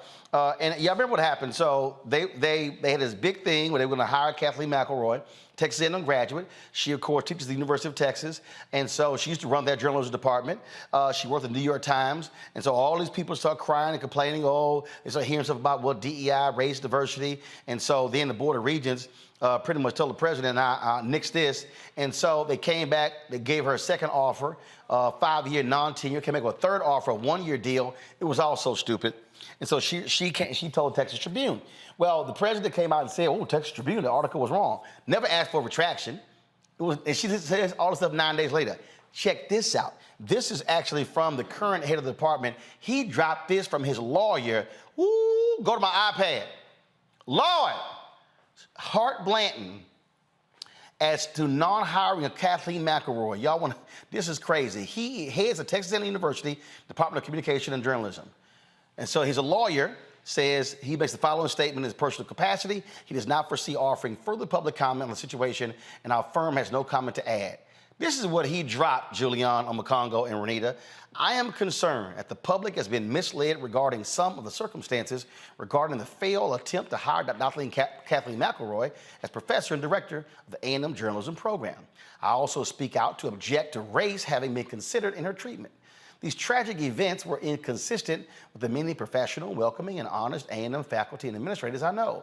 The taxpayers, students, and regents have a right to know what happened at this publicly funded school. I initiated the recruitment of Dr. McElroy last year in recognition of her excellence as a journalist, researcher, and educator. As an added bonus, she is an A&M graduate. She applied to a job posted for a professor and director of journalism, and we followed standard administrative procedures while conducting the search. The failed effort to hire Dr. McElroy is a great loss to A&M and surely caused her great unnecessary suffering. Then President M. Katherine Banks misled the faculty senate at its July 19th meeting when she represented that the decision-making that led to the crisis was at the department level. To the contrary, President Banks injected herself into the process atypically and early on.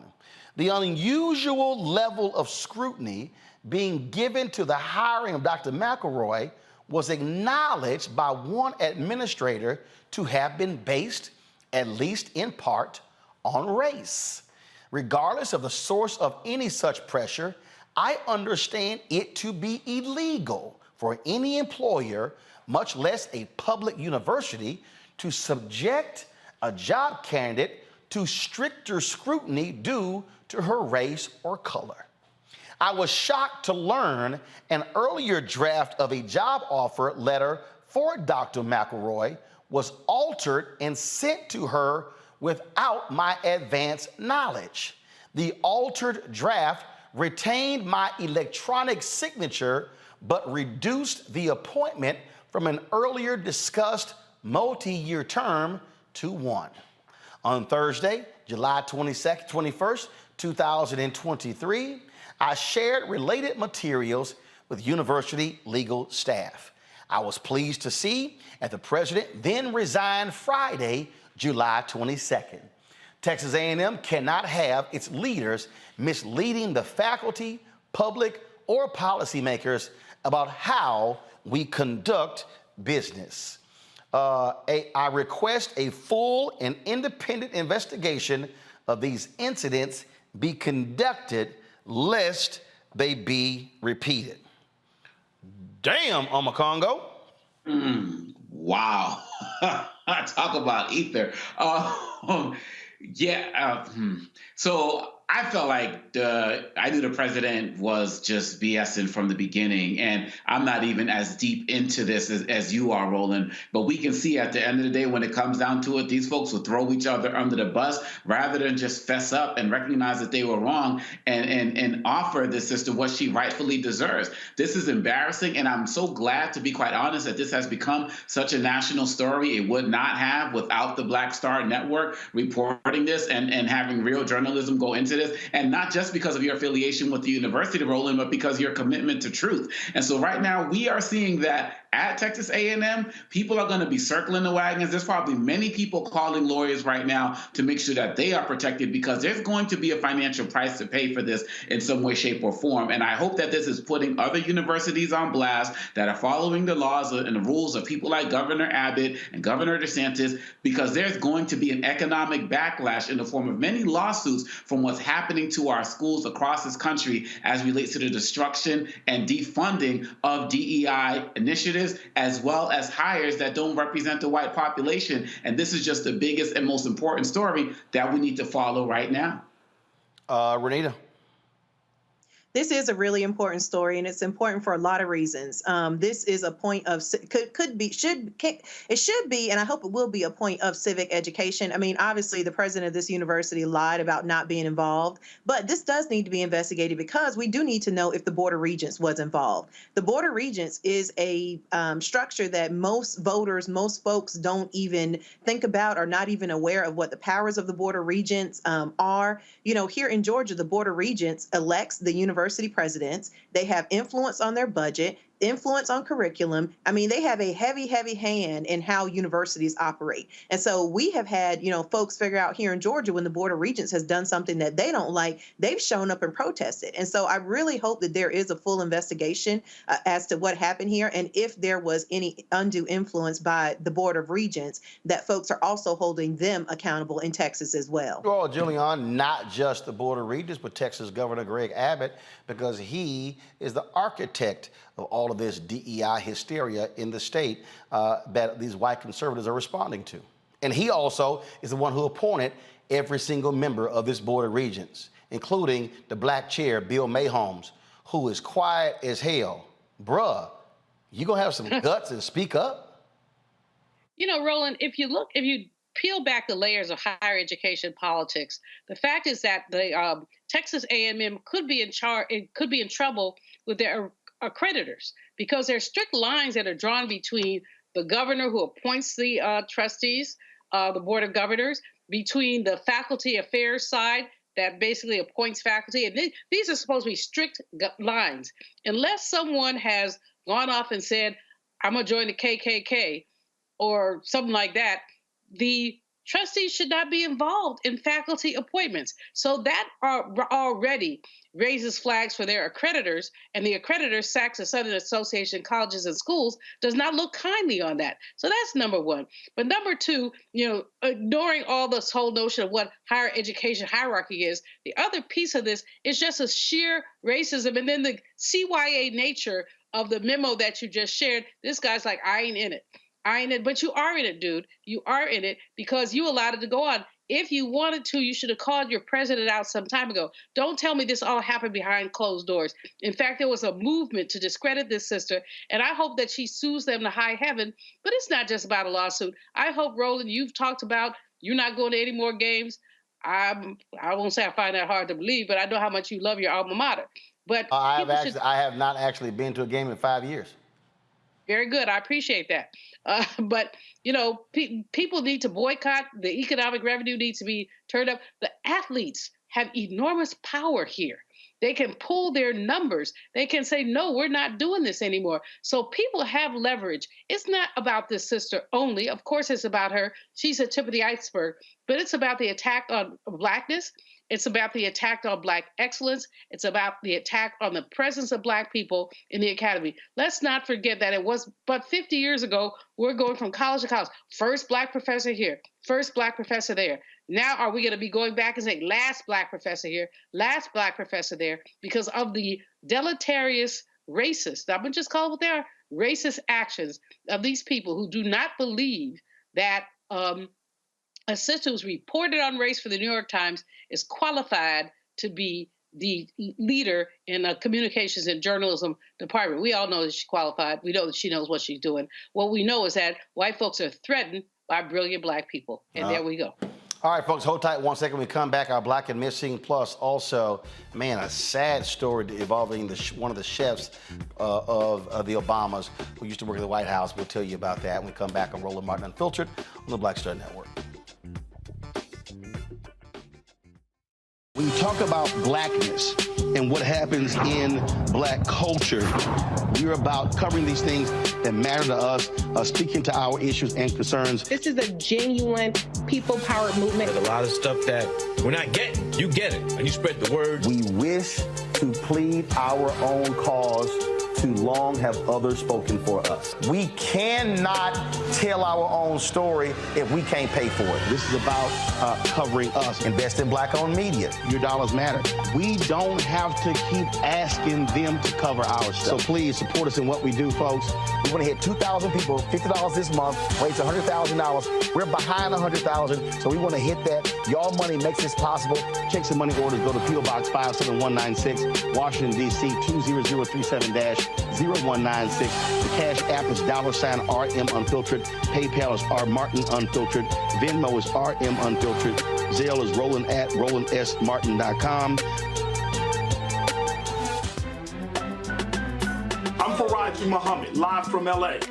And this is The Culture. The Culture is a two-way conversation. You and me. We talk about the stories, politics, the good, the bad, and the downright ugly. So join our community every day at 3 p.m. Eastern and let your voice be heard. Hey, we're all in this together. So let's talk about it and see what kind of trouble we can get into. It's The Culture. Weekdays at 3, only on the Black Star Network. Next on The Frequency with me, Dee Barnes, actress, writer, and advocate Rae Dawn Chong is here to discuss her childhood and break down her life in Hollywood, a show you don't want to miss. Well, even at my peak when I was getting a lot of stuff, as soon as I was working a ton, I heard people whispering, oh, we don't want to pay her because we're giving her a break. Only on The Frequency on the Black Star Network. Me, Sherry Shepard, with Sammy Roman. I'm Dr. Robin B., pharmacist and fitness coach, and you're watching Roland Martin Unfiltered.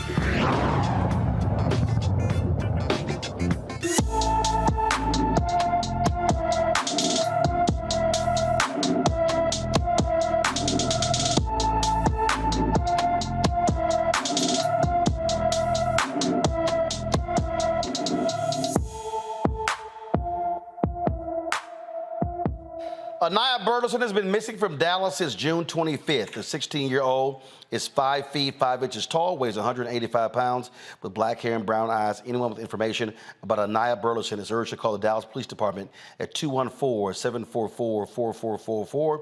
214-744-4444.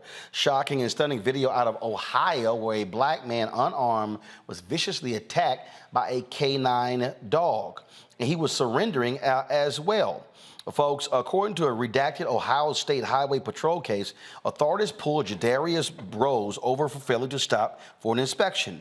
Despite surrendering with his hands raised, a canine police dog attacked him, pulling him to the ground. The video shows a Circleville Police Department canine officer deploying his dog on Rose, who was lying on the ground at the time. Rose was heard screaming and crying as the dog bit him. He was treated and released at a local hospital before being taken to the Rose County Jail. He's since been released. The NAACP has condemned the police's barbaric behavior, calling for a thorough investigation. The incident follows countless others in recent months, highlighting the urgency of addressing police brutality and ensuring accountability for law enforcement officers who engage in such actions. A Maryland man is charged with a hate crime, folks, following the shooting of 3 people. Prosecutors have charged Charles Robert Smith, accused of killing 3 people and injuring 3 others in a parking dispute. All Latino victims were shot to death on June 11th. The altercation escalated when a parking dispute turned into a physical and verbal argument between Mario Morales, his brother Christian Segovia, and Smith. Smith allegedly pulled out a gun and shot Morales and Segovia. Smith then went on to shoot Morales multiple times after he fell to the ground.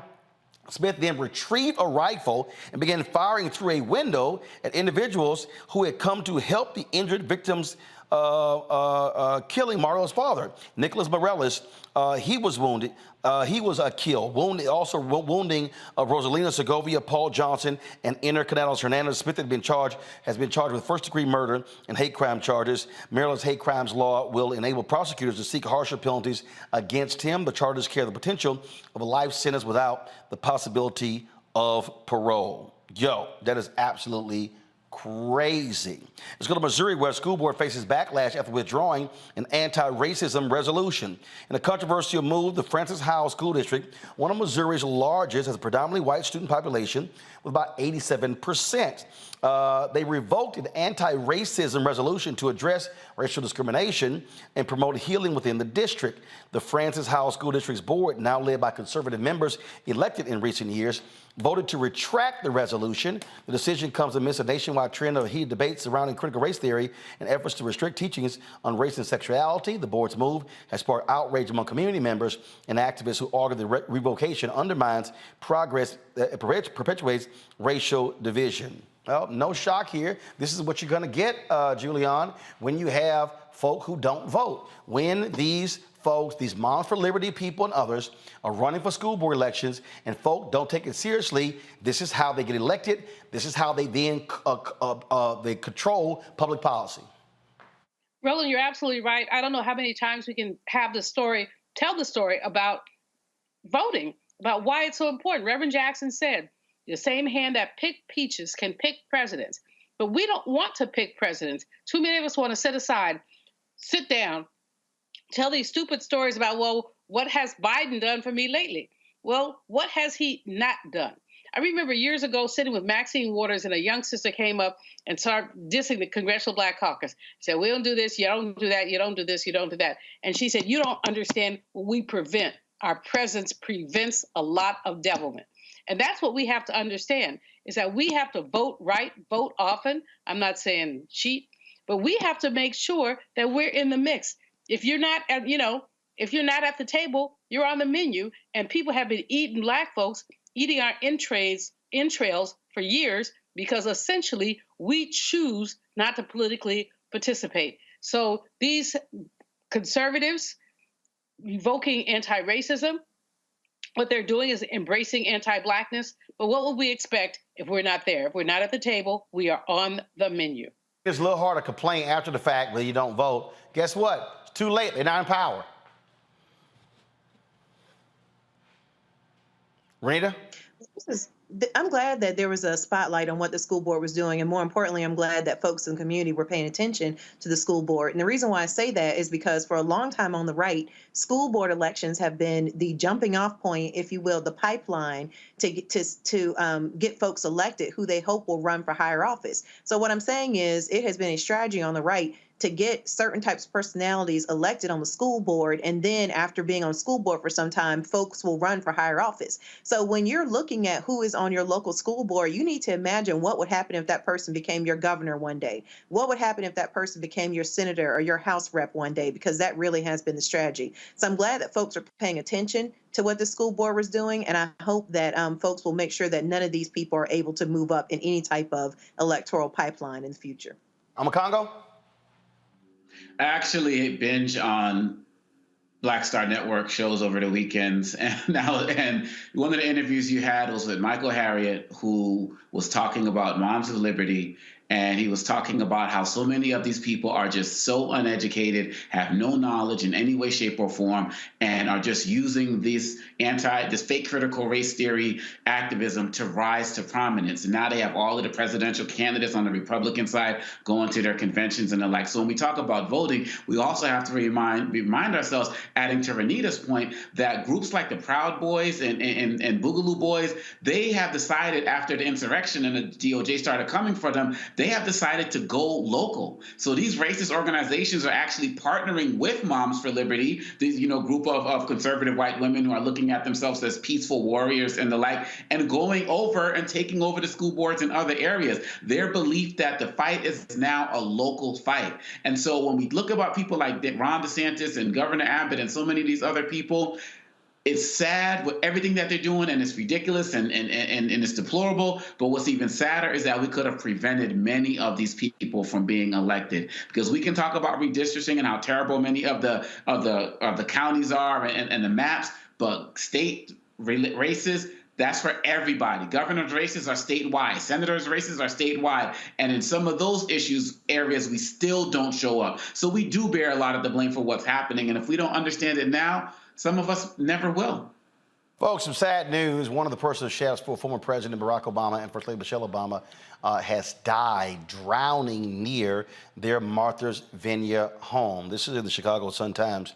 It says Tafari Campbell, who was a sous chef, he worked in the White House and then he went on to work for the Obamas. It's a photo of him at work. The brother was 45 years old. Apparently, he was Sunday was reported missing.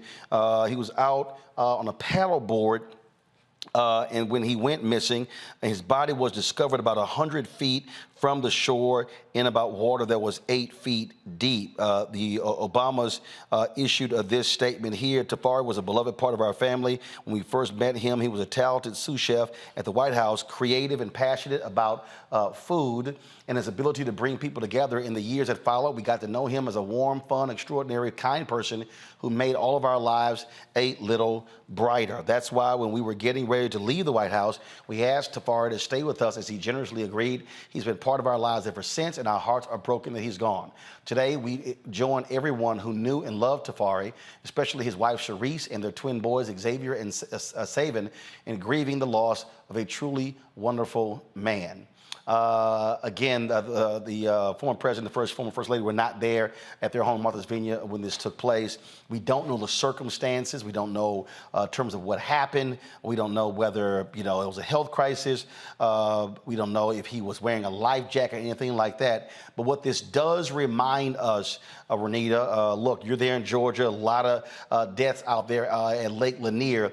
A lot of people go out on the water. They're not wearing life jackets. They're not taking precautions. I don't care how great of a swimmer you are. People get caught up in currents as well. Look, if you step out there on that water, put that life jacket on, because that life jacket can save your life. You hit the nail on the head. Too often in the summer, we talk about people not drowning as long as they know how to swim, or there's so much emphasis being put on, knowing how to swim, which is good, but that's not the only thing that you have to look out for. As you mentioned, what we've seen at Lake Lanier here in Georgia, but then also even just a couple months ago, I don't know if you all are familiar with Conan Morgan. He was roughly about 45 years old, a Black political consultant who had worked with presidents, had worked with helping to get Black folks elected at the local, statewide level. He was very, very, very well known for the work that he did. He was also an avid boater. And this past summer, he lost his life boating. And so there are a lot of things that can end your life on the water that have nothing to do with your ability to swim. And there really does need to be some public education around what are the other hazards of being on the water in addition to not knowing how to swim. So my heart for his family. Go to my iPad. This is a story from the Observer. Morgan was 42 years old and hottest other political consultant. Boating incident that took place there in North Carolina. Again, it said the man and two others who survived were thrown into the ocean after their boat hit a wave. That's what took place there. And so, yeah, it's just, and again, we don't know. It's tragic that this brother has lost his life at the age of 45, who worked for the Obamas. But again, I would just encourage, take as many precautions as possible, Omakongo, even if you know how to swim. Yeah, absolutely. And then the story from AP News says that when he was found, he was not wearing a life jacket. And so it's just tragic on many levels. And we really have to understand that when it comes to this issue of swimming and everything in our community, like you said, the best swimmers can still drown, hit a current and so on and so forth. But this is an unfortunate reminder of just every single day we have to do our best to make sure that we are prepared for these waves out there. And even with all of the preparation, tragic things can still happen. And so my heart definitely goes out to his family. It's such a young family, and twin boys as well that are going to be raised without their father. And I just hope that there are experiences that can come from this that can make all of us be a little bit more safe out there. We don't know about his circumstances, but he should be here today, and it's just tragic that he's not, and just wishing his family and praying for his family. Julian? Yes, like Omakongo and Renita, I basically joined them in their sentiments for the family, and I'm very, very sorry about what happened. But I also want to say that, water safety is something that we in the Black community too often ignore. The brother was in his 40s. We have children who are drowning because we haven't done the right water safety things. It's really important for us to understand, first of all, nothing is promised. Secondly, look, guys, I mean, the ocean is a mighty, mighty force. And you might think that the ocean is still and it turns around and bucks up on you. And so, I love to be out there. I can't swim, so I'm always with a life jacket because I cannot swim. I'm real clear about that. But we need to be clear about safety. Whether you can swim or not, you can die. It's a sad story, Roland, but it's also a cautionary story. So let's take the caution and make sure that we don't lose any more Black people this way. Indeed. Renita Omakongo, Julian, we so appreciate it. Thanks a bunch. Folks, again, show Omakongo's new book. Be sure to get your copy of the book, folks. It is Lies About Black People, How to Combat Racist Stereotypes and Why It Matters. Get the book now. Folks, thanks a lot. We are done. When we come back, folks, they had the Cincinnati Black Music Walk of Fame took place on Saturday. We were there. We live streamed the event. A lot of folks being honored. The Deal, Bootsy Collins, Felipe Wynn, so many others. And again, we were there. We're going to show you when their stars were unveiled on that Walk of Fame. That's next on Roland Martin Unfiltered on the Black Star Network. Hatred on the streets, a horrific scene, a white nationalist rally that descended into deadly violence. White people are losing their damn minds. As an angry pro-Trump mob storms the U.S. Capitol, we're about to see the rise of what I call white minority resistance.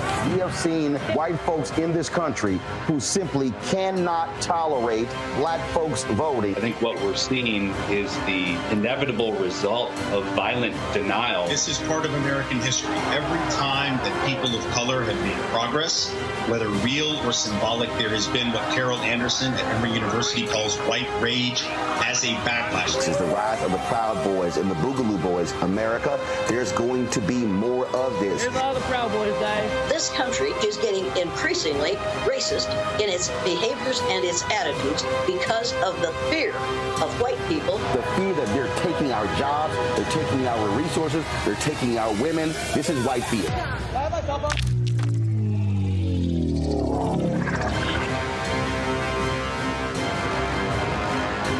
I'm Dr. Greg Carr, and coming up on the next Black Table, thinking about the Black freedom movement in a global way.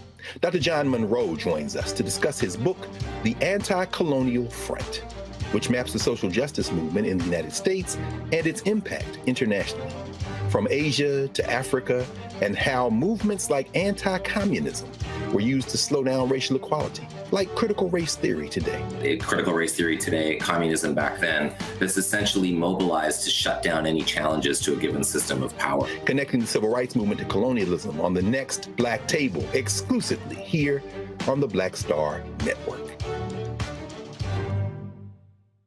Hi, I'm Jo Marie Payton, voice of Sugar Mama on Disney's Louder and Prouder Disney Plus, and I'm with Roland Martin on Unfiltered.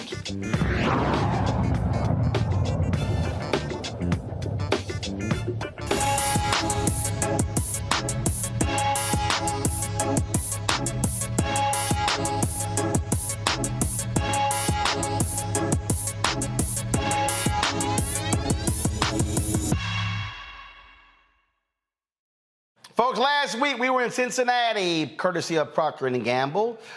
There for the Cincinnati Music Festival, of course, took place Thursday through Sunday. A lot of different things were happening, and one of those events was the unveiling of the Cincinnati Black Music Walk of Fame. There was an induction ceremony that took place, fantastic ceremony. We're going to show that for you tomorrow, but right now we're going to show you our coverage of the unveiling of all the entertainers, the unveiling of their stars on the Walk of Fame. Shout out to Commissioner Alicia Reese. This was her brainchild. It was a fantastic event.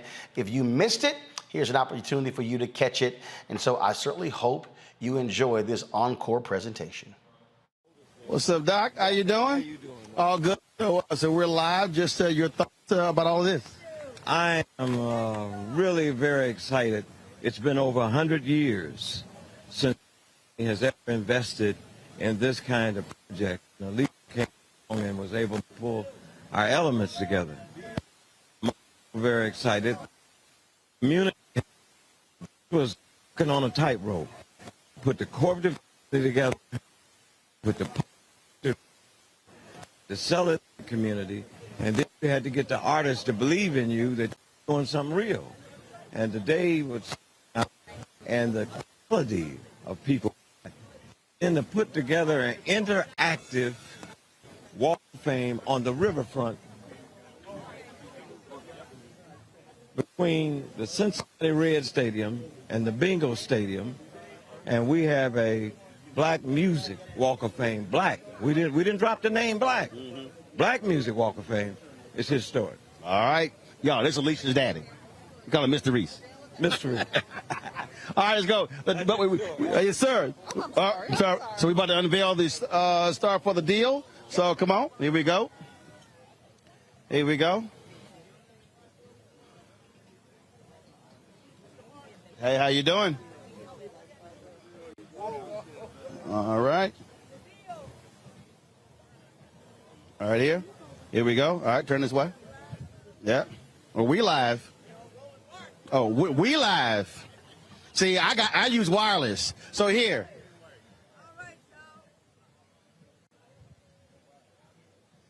Yeah.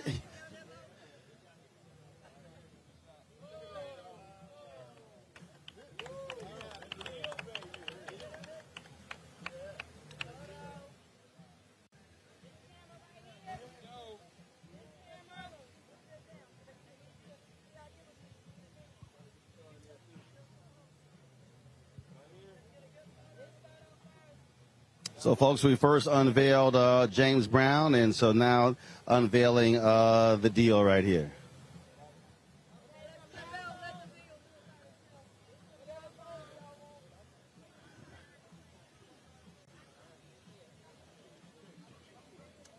Oh, is that y'all hard pose? That's the hard pose?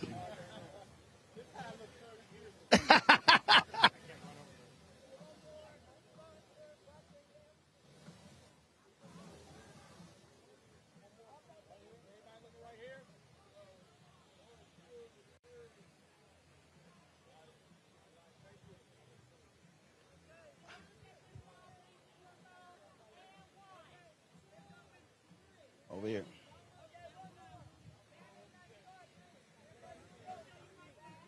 All right.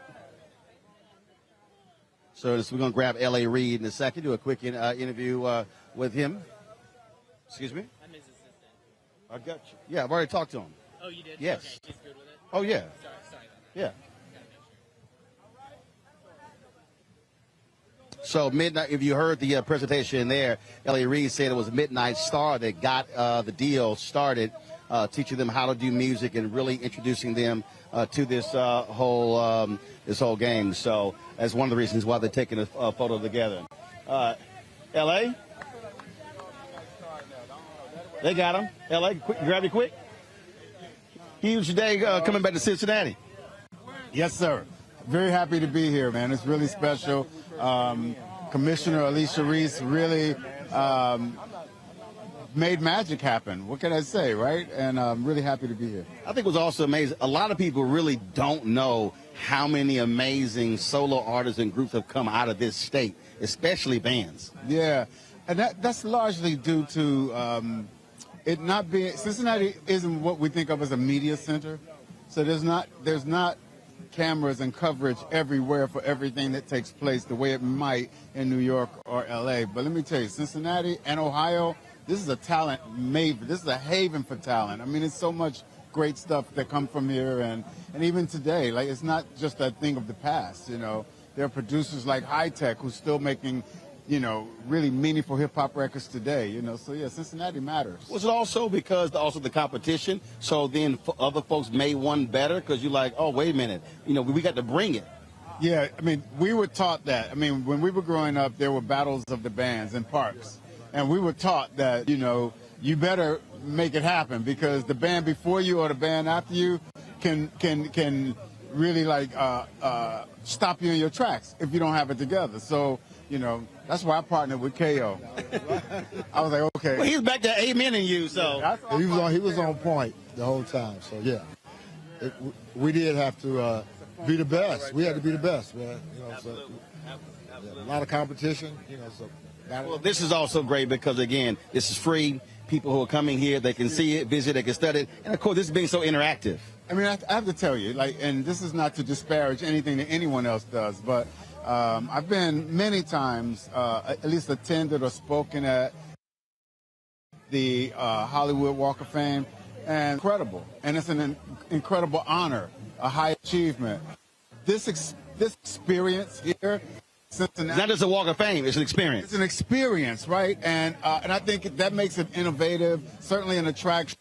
It just makes me really happy to be a part of it. Absolutely. LA, always good to see you, baby. I appreciate it, man. Thanks a bunch. All right. Gentlemen, how y'all feel about this day? Great day, man.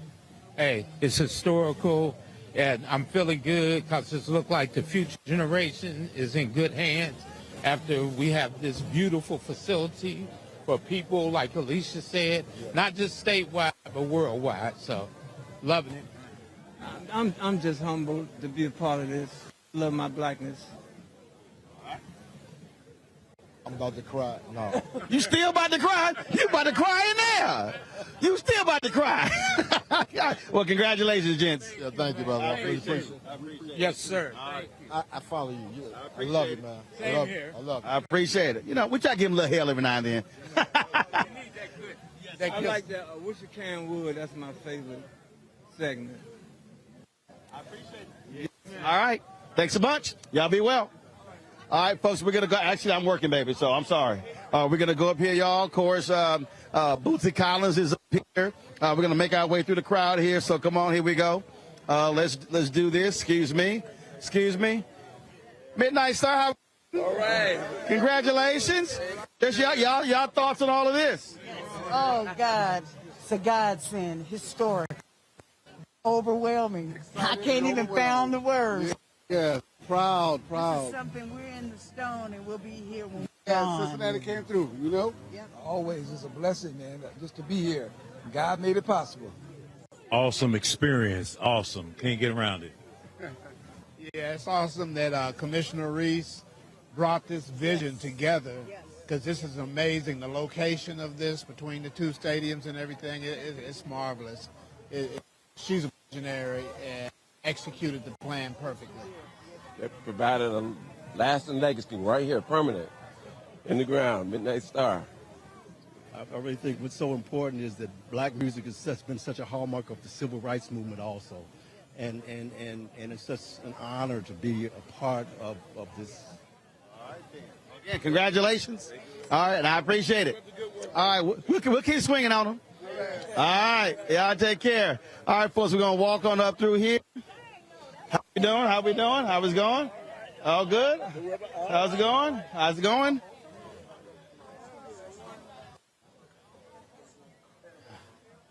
All right, we're going to step on up here. And so this is one of the, come over here. This is one of the interactive. So Alicia explaining, so come on over here. Go ahead. Do this, Patty. If you're hearing impaired, you can just feel the rhythm. It's got Braille. And then you get 30 seconds. You bring out your phone, QR code, and it brings out information about Bootsy. And then right next to your brother, Catfish, and you push his for 30 minutes. Is that what you like? Oh, yeah. So this is your, so we got 13 of these, 26 people. And then we go up here. I'm going to show you augmented reality. Let's go up here. All right. So, folks, here we go. Come on up. All right, watch yourself. There you go. All right. So, again, what Commissioner Reese is doing, she's walking Bootsy Collins through, again, this experience. And so, for instance, over here, they have what she said, the augmented reality, where literally you can put yourself in a Bootsy Collins concert on stage with him. So let's go show you that. So that is what makes this Walk of Fame a lot different and a lot unique for many others you see here. Because you see right here, same thing, this display, John Legend from Ohio, Felipe Wynn as well. So all right, here we go. All right, so we're going to come through here. And so again, this is the sister of Felipe Wynn. Ms. Walker, how you doing? How you feel about today? Wonderful, so excited, really excited. It's wonderful to receive this on his behalf, my brother. And of course, when they were playing the video in there, the whole crowd started singing the song. Sadie. Absolutely. Yes, absolutely. Wonderful. Well, absolutely, congratulations. Thank you, Mr. Martin. All right. Appreciate you. Take care. All right, let's keep on walking through. Here we go. We're going to walk on over here. So here we go. Excuse me right here. All right. Here we go. Come on through.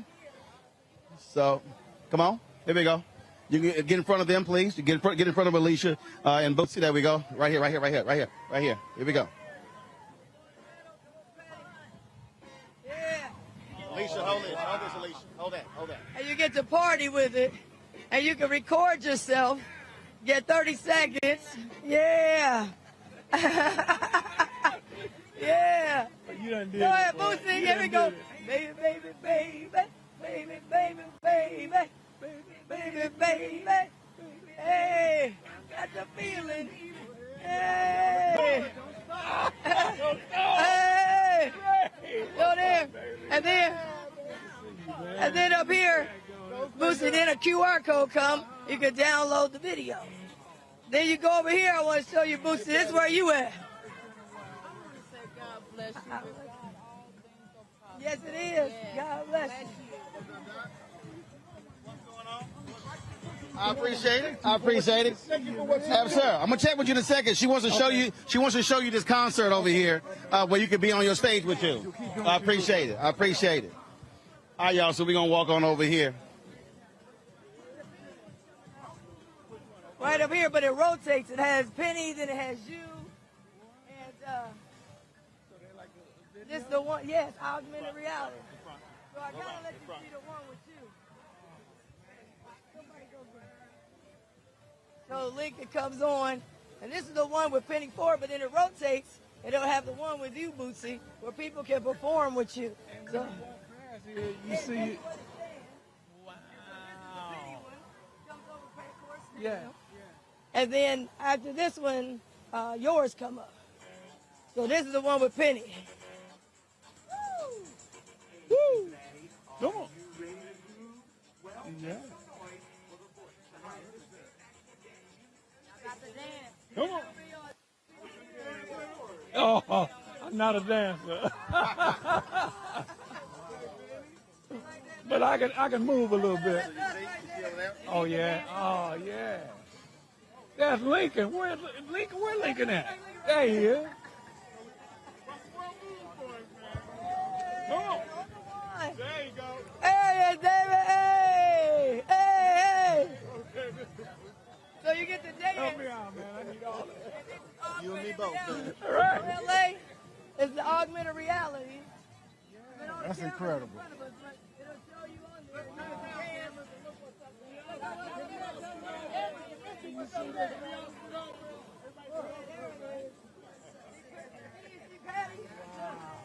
Yeah, there it is. Hey, Betty. Yeah, there it is. There you are, right there. Hey, there it is. So you get to dance. There it is. So we have this augmented reality special feature so people can come and they can dance and perform with Penny Ford and Bootsy Collins. As soon as this one will end in a little bit, and they'll have, I want you to see the Bootsy one, too. It's unbelievable. And I want to thank you, Bootsy, came in. This is an experience. Oh, this is crazy, isn't it? I think the Hollywood Walk of Fame gonna be a little jealous of this. Yeah, sorry. Sorry. This is different. This is different. You brought back some stories.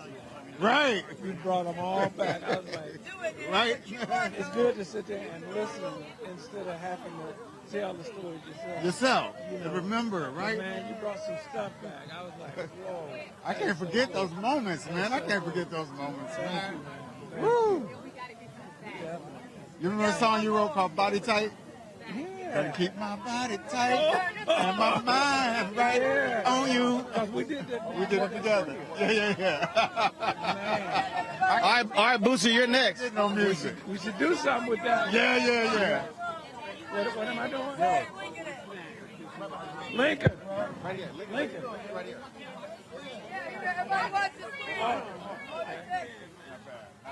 Oh, that's it. So you put your phone here. Download it, and now you can upload it on your social platform. Watch this. Let me see it. Watch this. We're getting ready. So we're gonna put it on photo. Tap that. Yep. Tap the QR code, and then it takes you there, and then video's processing, and so then you just keep refreshing. Boom, download the video. And he's introducing the Man, that's incredible. That's incredible. Yeah. Here we go. Boosie's coming up. Oh man. Look at Lincoln. Lincoln. What's this? Uh-oh. Mr. Bootsy. Right.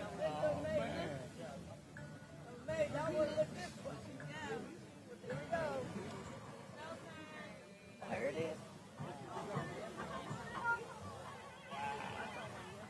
Yeah.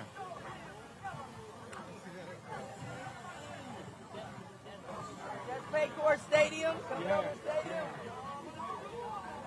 That's got to be Lincoln. That's got to be. I knew it. Oh, that's incredible.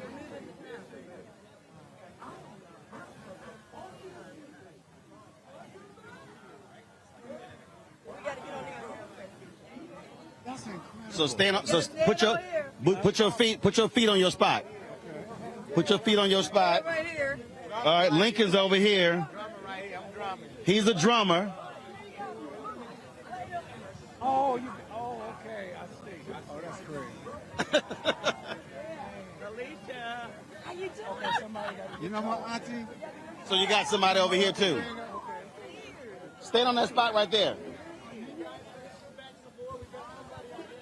Come over here. Come over here. Come over here. Fabio, come over here. Stand right here. Stay right here. Stay right here. Shoot right here. Yep.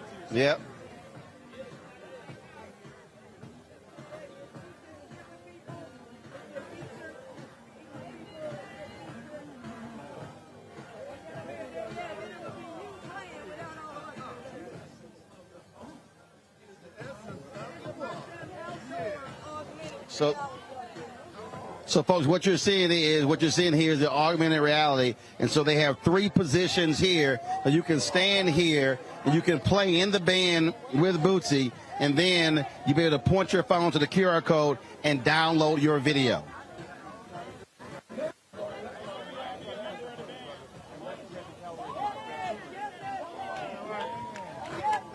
Wow.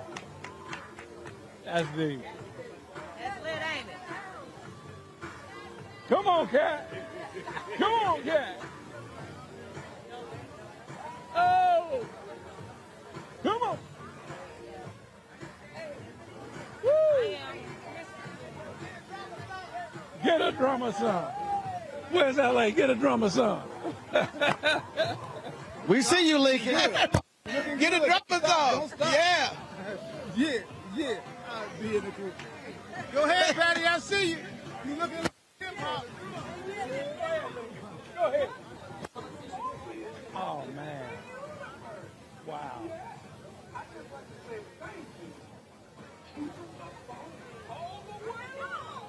Go ahead. On the one. Oh, man, that is so cool. Alicia, you really outdone yourself on this. This is amazing. This is amazing. Right for you, Bootsy. Thank you right so for much. you. Thank you. We're going to be making the theme song. Talk to your dad. Yes. Yeah. So we on it. So Bootsy, just your thoughts about this whole thing. It's like Disney right here in Cincinnati, but it's for us. Excuse me 1 second. Right there. There we go. Go ahead. Yeah. It's like Disney land, but it's for us, and it's celebrating amongst that a lot of people don't even, never heard nothing about. And like when I was growing up, I was looking up to all my heroes, and they were the ones that are not being announced. Yep. And they were the real heroes. So I'm standing on the back of them. Yep, absolutely. Standing on the backs of all those. So I think here's the deal. I think they want a photo with you. So I'll chat with you in a second. Okay. So y'all go get the photo. So we do that. All right. So folks, again, so this really is a wonderful experience. John Murray, come here, John. My man John Murray is over here. John, you MC the program, man. Just your thoughts about all this day, man. Man, you know, it's amazing to see black music cemented in a city like Cincinnati. We all know that music can be a big driver for tourism. And I was saying on stage this afternoon, folks fly from all over the world to go to Detroit. From Motown, they go to Memphis for the blues, maybe a little bit of Elvis. Nashville. So there are clusters in this in our country. People travel for music, and now Cincinnati has something that's even more attractive to people because of the music and what they're offering with the Black Music Walk of Fame. And one of the things I was saying to L.A. Reid as well is that, again, people also learning the number of amazing artists, groups, and solo artists that have come out of this state. I mean, when it comes to R&B black music, I mean, Ohio, it's up there with everybody with the Motown. Yeah, you know, listen, there's a show on TV One called Unsung. And we learn so much about artists that may not get their just due. The beauty of this Walk of Fame is this region is seeing folks get their just due with this Walk of Fame because these folks are no longer unsung. They're cemented in history. Their families, their friends, and music aficionados can come here, learn about them, celebrate them, and it's an interactive experience. So it's just not you coming and walking by some statue or a bust. You can come down here and actually participate in the music that is the soundtrack of our lives. And of course, we'd be remiss without doing some kind of promo for your upcoming season of the Sherry Show. Yes, listen, my NAACP Image Award winning, 4-time Emmy nominated daytime talk show Sherry that I'm executive producer of. We return September the 18th in syndication. We're excited about it. Season 2, just more fun, more laughter, more joy. All right, John, always good to see you, my babe. Love you, brother. All right, brother. Be well.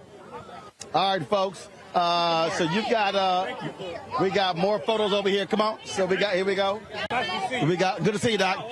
I appreciate it, brother. Come on. So folks, we're moving over here. We got more, excuse me. We're moving through here. All right, here we go. Come on through. All right, so we're coming through here, folks. So, all right. So we got the artists who are headed back down there. So let's go back over here. So let's do this here. We're going to just chat with some folks over here. Let's talk about this here. What's going on? How y'all feel about today? It was great turnout. It was a beautiful event. I can't wait till next year. What about you? All right. You got something to say, Judy? It was a great turnout. I loved it. Yeah. All right. Appreciate it. All right, let's see. We're going to slide back over here. How you doing? All good? How you doing? How you feel about today? It's a great day, man, great day. Got to see a lot of friends, get inducted, man. It was a great day. Very great day. Right. Great day for Cincinnati and a great day for Ohio. Okay, cool. Thanks for coming down. I appreciate it. All right, let's see over here. Shirley, how you doing, darling? Well, how are you? On stage, sitting here showing yourself out. Of course, Shirley Murdoch. What's that? Excuse me. Hold on, darling. Hold on. We got a camera right there. All right. That's right. We live. So how you doing? I'm doing great. How about you, Roland? Doing good. What are your thoughts about, excuse me, hold up. We're live right here. Your thoughts about just all of this, this Walk of Fame? It's amazing. I mean, to be able to celebrate our people, our culture, the music, the contributions, the legacies in this environment, kind of juxtaposed between that building over there and that building over there. We're right smack dab in the middle. And it was a dream come true for Alicia Reese. When God gives you the vision, he gives you the provision. So we're very thankful for that. And just to have the opportunity to celebrate and be a part of this great event, and we're speaking of a legacy, we're speaking of faith. We're standing on the shoulders of some great people, James Brown, Felipe Wynn. I mean, we all grew up under that great music, and it's a mainstay, it's a staple in our hearts. So we're just glad to be here. Well, of course, when you were on stage and then afterwards, as they were playing those videos, it was a whole lot of folk. It was like one big choir in there. Right. Well, you know us, when we hear our favorite song, you know, all the artists got to do is throw the mic out there and we the choir, you know. So it was just really marvelous for us to come together with one voice, one mind, one purpose, and it was a wonderful time. Well, and you know what? And one of the things that L.A. Reid was saying this here, too. Look, you got a lot of Walk of Fames, and look, you simply have the name down there.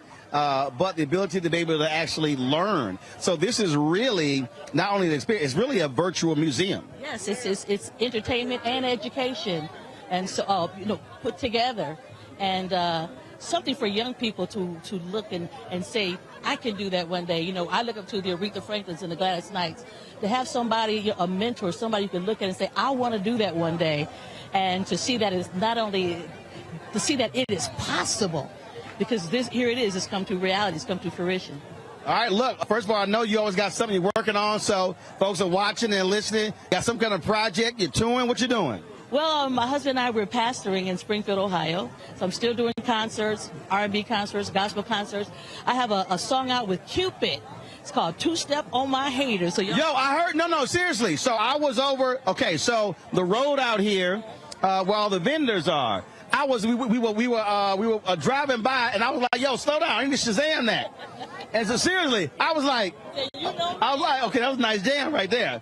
So seriously, that's a nice song. Yeah, thank you so much. So he called me up one day and said, I got the song I want you to sing with me.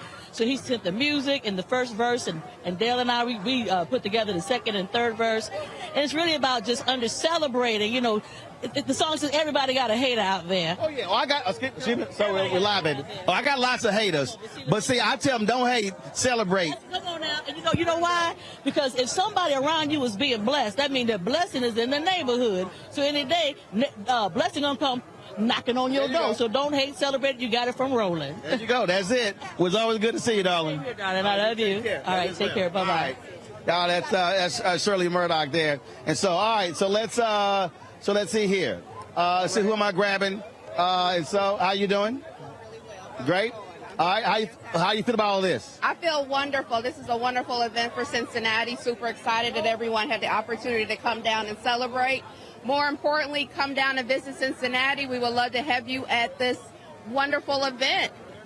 All right, cool. Yes. So I go ahead and let her talk. She almost walked into my shot. Well, because... And I was like, I know, right? Back up. You did karate chop me, Roland, but because I love and appreciate you, you know. She's like, like she looks on camera. You know? I appreciate it. Yeah, take care. I appreciate it. How you doing? How's it going? I've always just admired you from day one.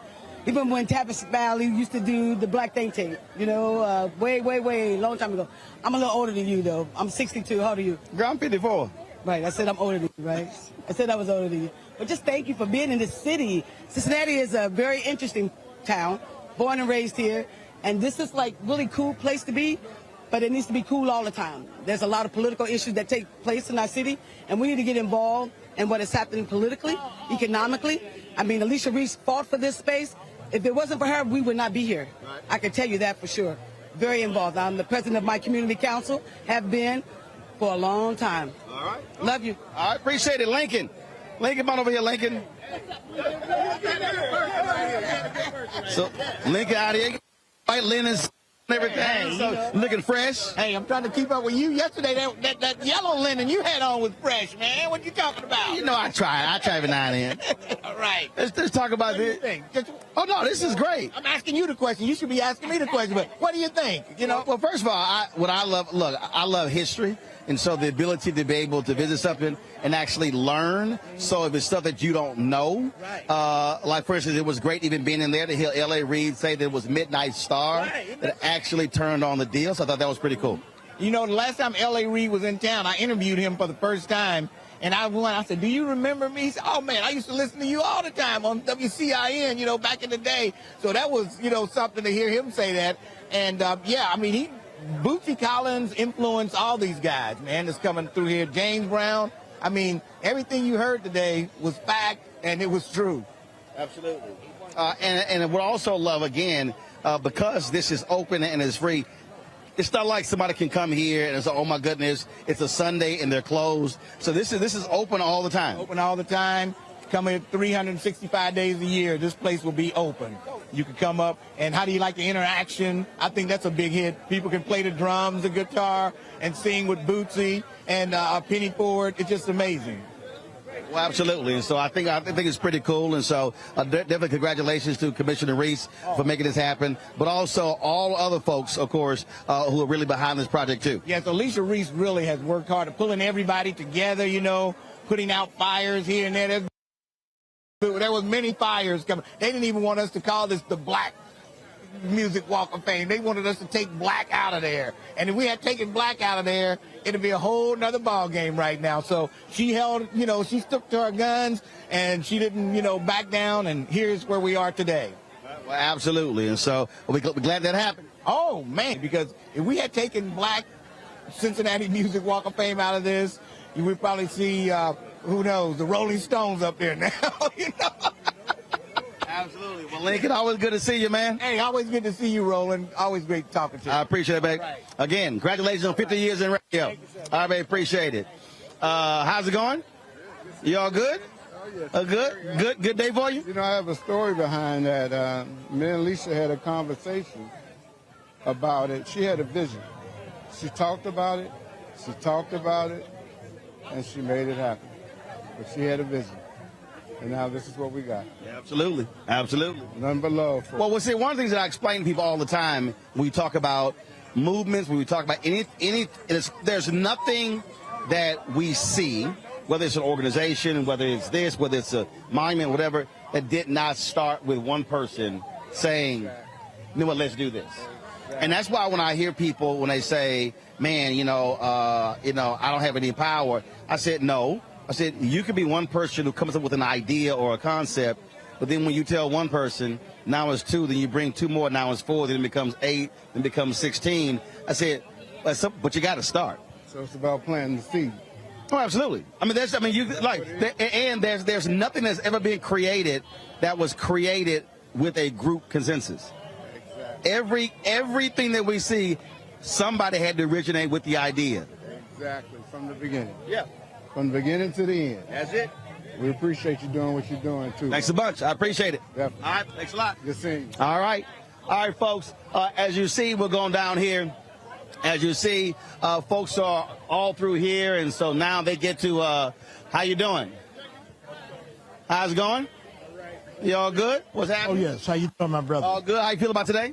I think it was the most awesome thing I've seen in a long, long time, and I'm 71 years old. I'm personally Alicia Reese's personal physician, and it's been tough on her behind the scenes, but we stay there to support her, and through the battles and the storms, she's come out, and this is the most awesome thing I've ever seen.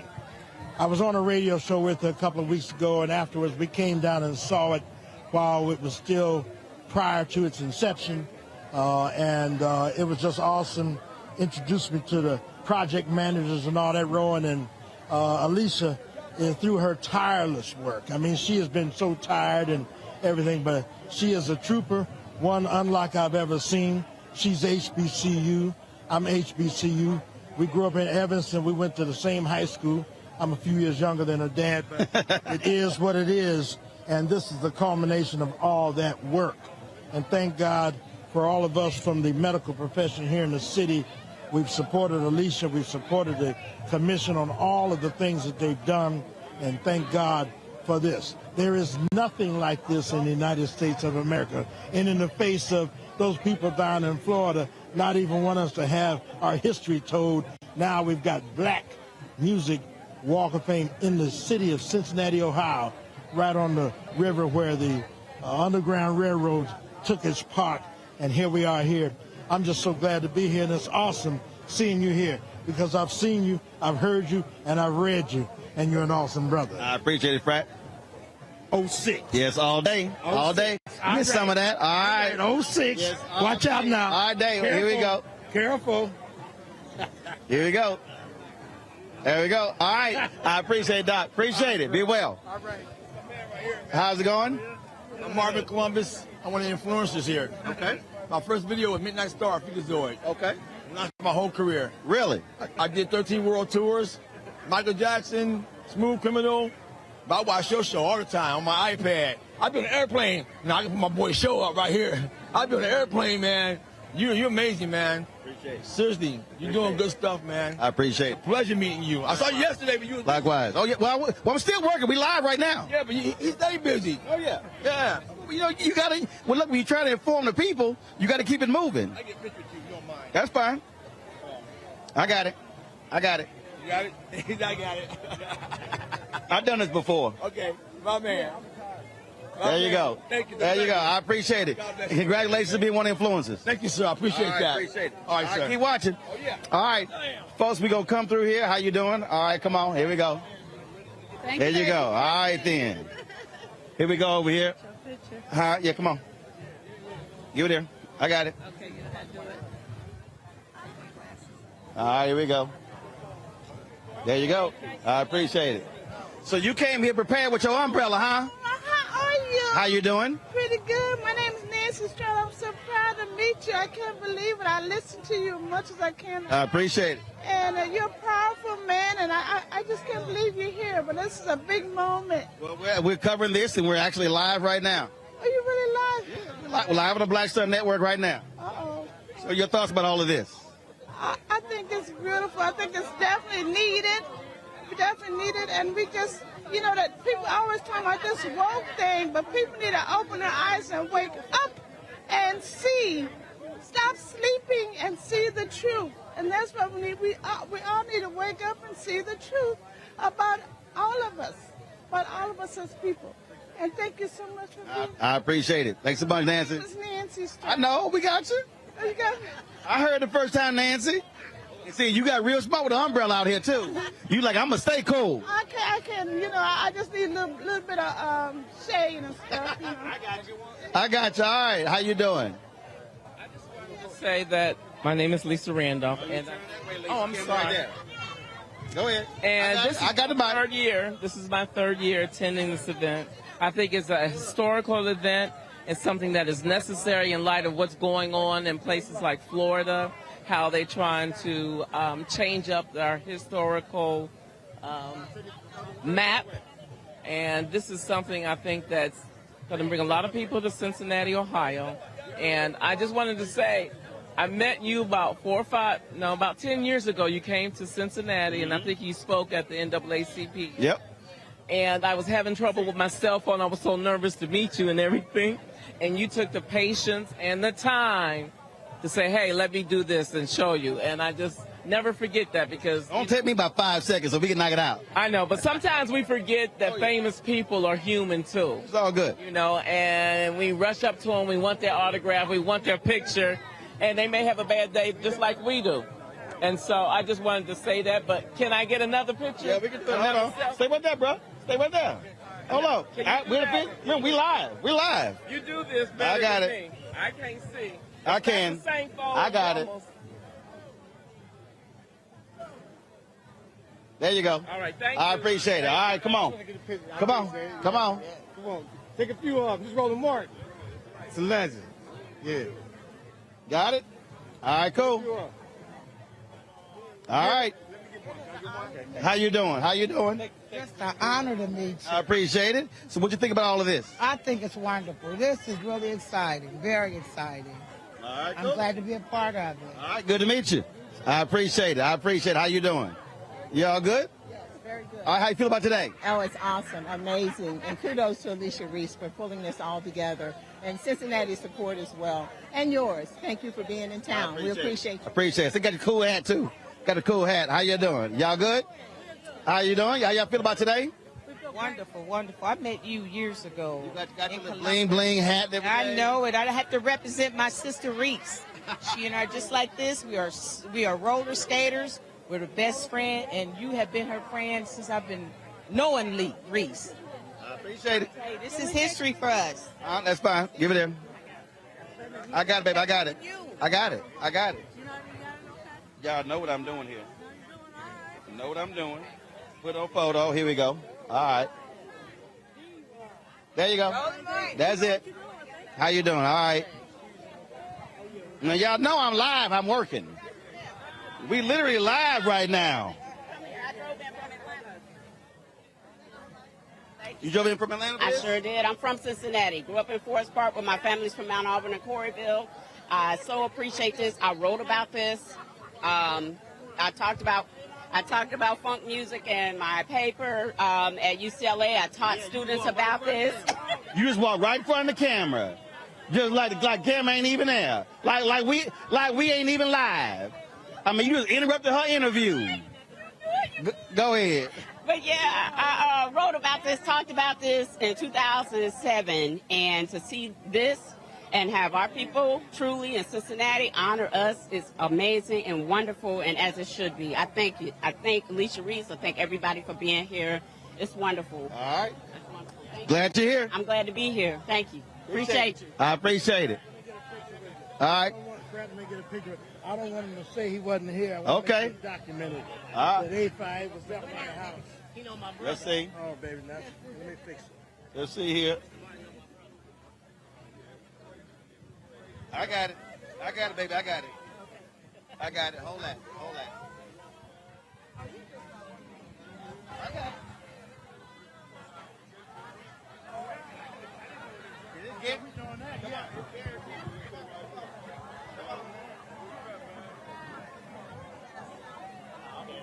Come out. I got it.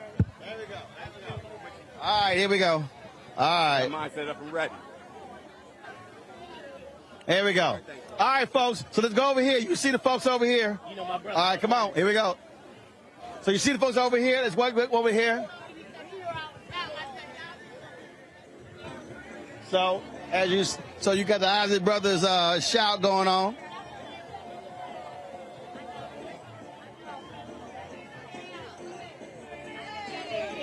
So as you see right here, so you see they got the words and everything. So if you look here, so you shoot there, you can actually be in the video. Now come on, you can't see it. All right.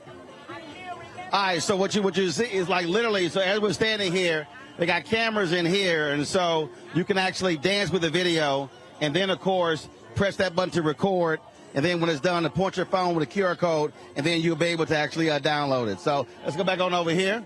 All right, folks. And so they got these displays all over, and so they got the large one down there, one there. Again, different artists and different songs. So here we go.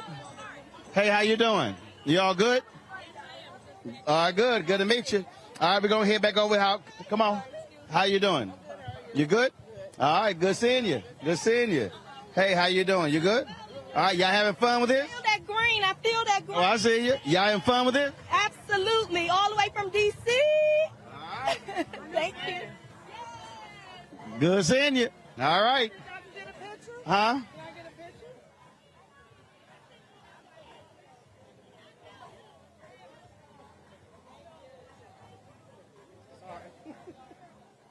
You're in that 5 count. That 5 count. Come on, bro. I got it.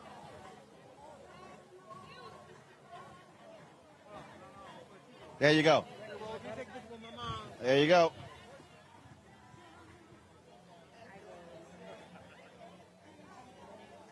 There you go. I appreciate it. Appreciate it. All right, y'all. We're heading over here. Here we go. So we're going back to our position on over here. Here we go. All right.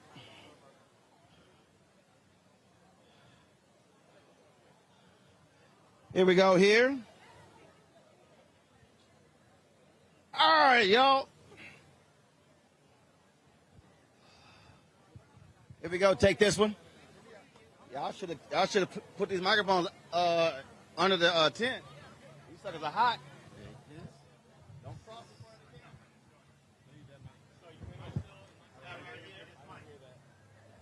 What's happening? Everything. What's happening? Do this here. Take that to Sean. Yeah. Take this out. Your first time in Cincinnati? Not my first time in Cincinnati. All right, so hang out. That chair right there. Microphone. That chair right there. Oh, that's close to the healthcare. Also the black agenda. Yeah. All right then. So we're going to switch right here. We up? We up here? All right, here we go. Got the second mic. All right, folks, so we're here with y'all, Charlotte. Back up. There you go. Better be on TV again, Charlotte. Lord have mercy. Y'all, yesterday we were, of course, going to all the different Procter & Gamble activations, and Charlotte is walking all in the video. Charlotte from P&G. I'm like, Charlotte, what you doing? You trying to star in the video? She's like, oh, my bad. My bad. All right, so we're sitting over here. Come on, Damon. Come on over here, Damon. Grab the microphone right there. Damon's over here in the booth. He was trying to look all cute earlier with his tennis shoes on, but dog and well, he should have been in that booth. I don't know what he was thinking. I saw him limping in those photos. I was like, man, you better put that boot on.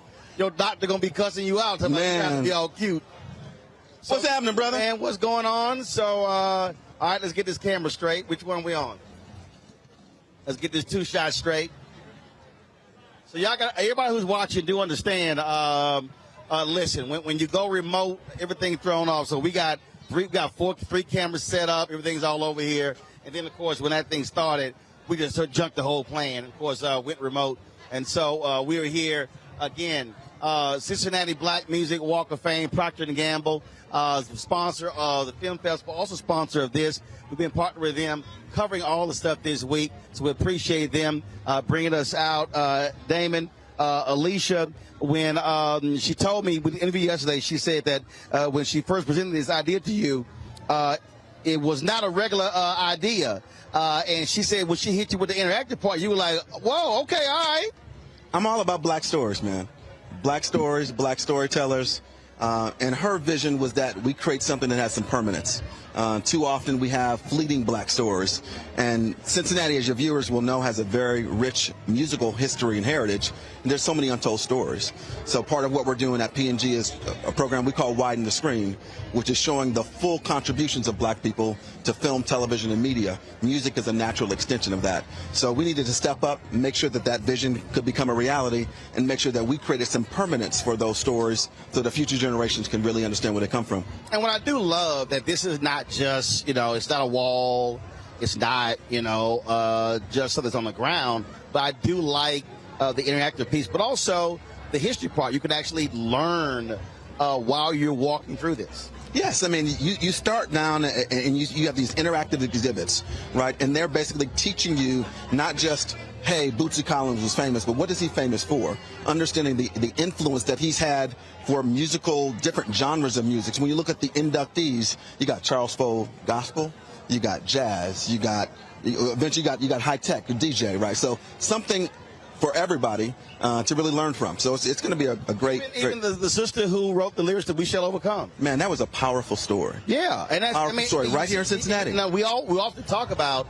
lift every voice and sing, so we know exactly, who wrote those lyrics, but not We Shall Overcome. So, yeah, that was just great to hear that and to hear it from her family. Yes, I mean, I think that's the other thing is recognition is so important. And for many of these artists who never really got their due in the way the world thinks about it, they can come here and know that they're appreciated in their hometown by their own people. And that's a powerful thing. And for them to be recognized, some...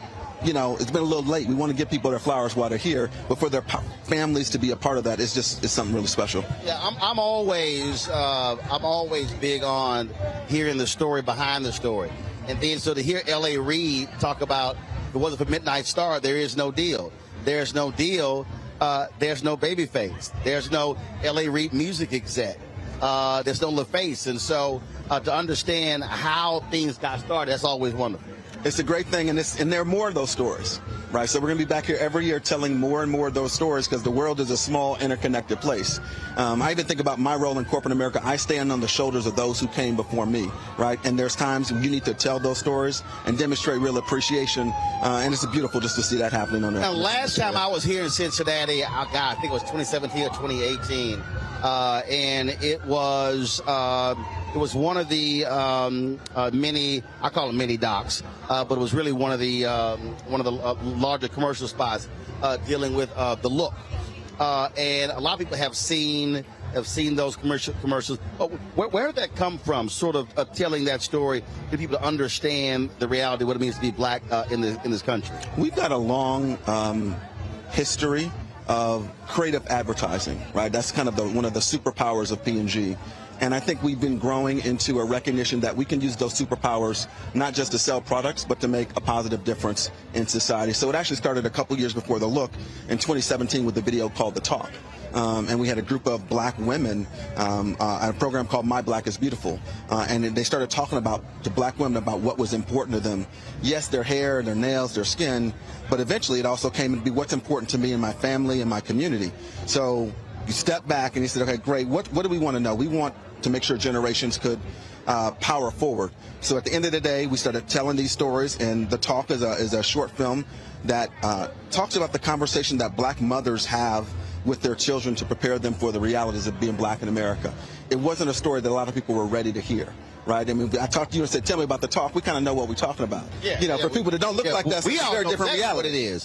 Very different and then reality. they go, really? Like, yeah, it's real. Right. And the insight there was that just because something isn't your truth doesn't mean that it's someone else's reality. Now which one was, so that was The Talk. Which one was it where the brother who ended up was a judge? That was The Look. That came 2 years later. And so, that was really about that was one we showed when I came back here. And that was, again, I mean, here is a brother who's a judge, but how he's judged by folks just simply by how he looks. I mean, black men face microaggressions every day in this country, and sometimes people recognize them, sometimes they don't. So The Look tells that story through four scenes, right? You think about the history of black people in swimming pools, right? You think about the history of black people in diners, right? You talk about what happens in retail when you walk in a store and somebody look at you like, do you deserve to be here, right? But they don't know your power, they don't know who you are behind it, right? And so it on one hand, it opened the eyes of white America to what was happening, but it was a way of us communicating to black men that we see you,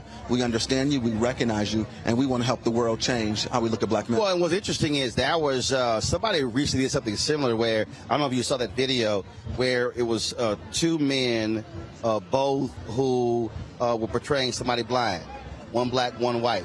And the white guy walks up and to strangers, and he still just grabs their arm, and they invariably they're surprised, but they either hold his hand or they walk with him.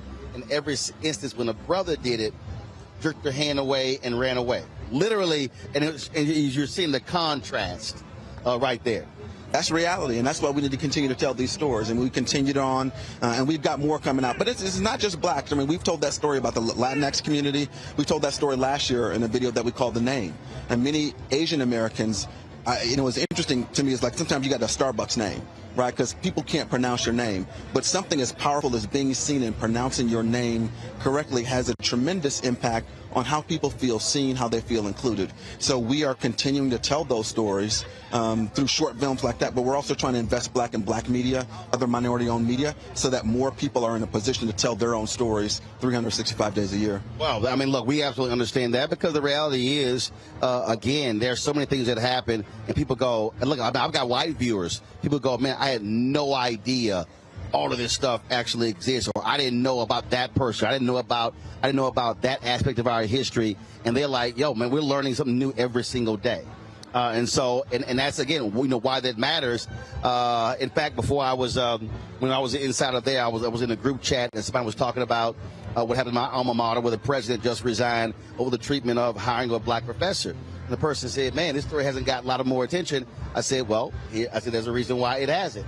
Because, again, whoever's a decision maker, they're deciding what's actually news and what isn't. Well, that's why we need to have more people behind the scenes. And you talked many times about black newsrooms and the lack of black representation in newsrooms. Same thing goes in the creative industries, right? Yep. If you look at major U.S. produced films, right, less than 6% of them were produced and directed by people of color. Right? And you think about how much money we are at the movies, right? So the ability to change that narrative means that we've got to put people behind the camera to be able to arc those stories as writers, producers, directors. But y'all also did something where your head of marketing also said, you know what, we're just going to pull a lot of our money and we're just going to sign it directly, as opposed to going through an agency. I thought that was a hugely important deal as well, because you sort of jumping through hoops and hoops and hoops, and you might not even realize what somebody else is putting somebody through. So I thought that was critically important, being able to say, no. We can go direct to these black media companies. Yeah, Mark Pritchard oftentimes talks about the system isn't broken, it was designed that way.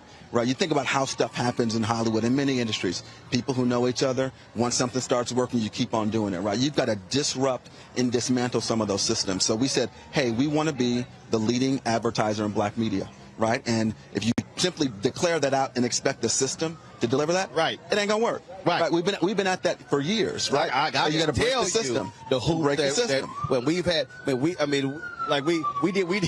dealing with this one agency, and we literally had 8 meetings.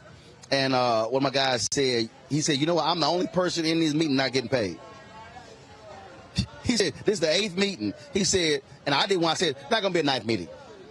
I said, either we're going to do something or we're not, because it literally was the exact same thing. Right. That's what we talk about, systemic racism or systemic bias. That's what we're talking about, because it's real when you experience it. Yeah, so that's the system that we're trying to break. And so not going to happen overnight, but it's a commitment every year. I mean, we started a couple years ago. We've doubled our investment in black-owned media.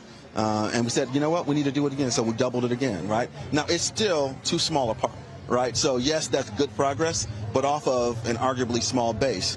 The other thing that we got to do is we got to help other people come along, Roland, because this is an area where major advertisers like P&G can't compete with one another. We need to do these things in a way that widens the funnel for more people to come through. And so that's why we're doing various upfronts. We're partnering with leading organizations and associations. But when you look at black media, the black advertising dollars aren't there because the audiences aren't there, because the content isn't there, right? So yes, we're going to advertise, but yes, we're going to develop talent, and yes, we're going to develop great content, because black people know how to tell a story. Yeah, and see, what I always say is, look, I said, I would love to be able to do more, but I can't if I don't have the dollars. If I have the dollars, I can't market. If I can't do billboards, I can't do ads, so therefore now I can't grow audience. So then it becomes sort of this cycle, and you're just sort of stuck, so in this hamster wheel.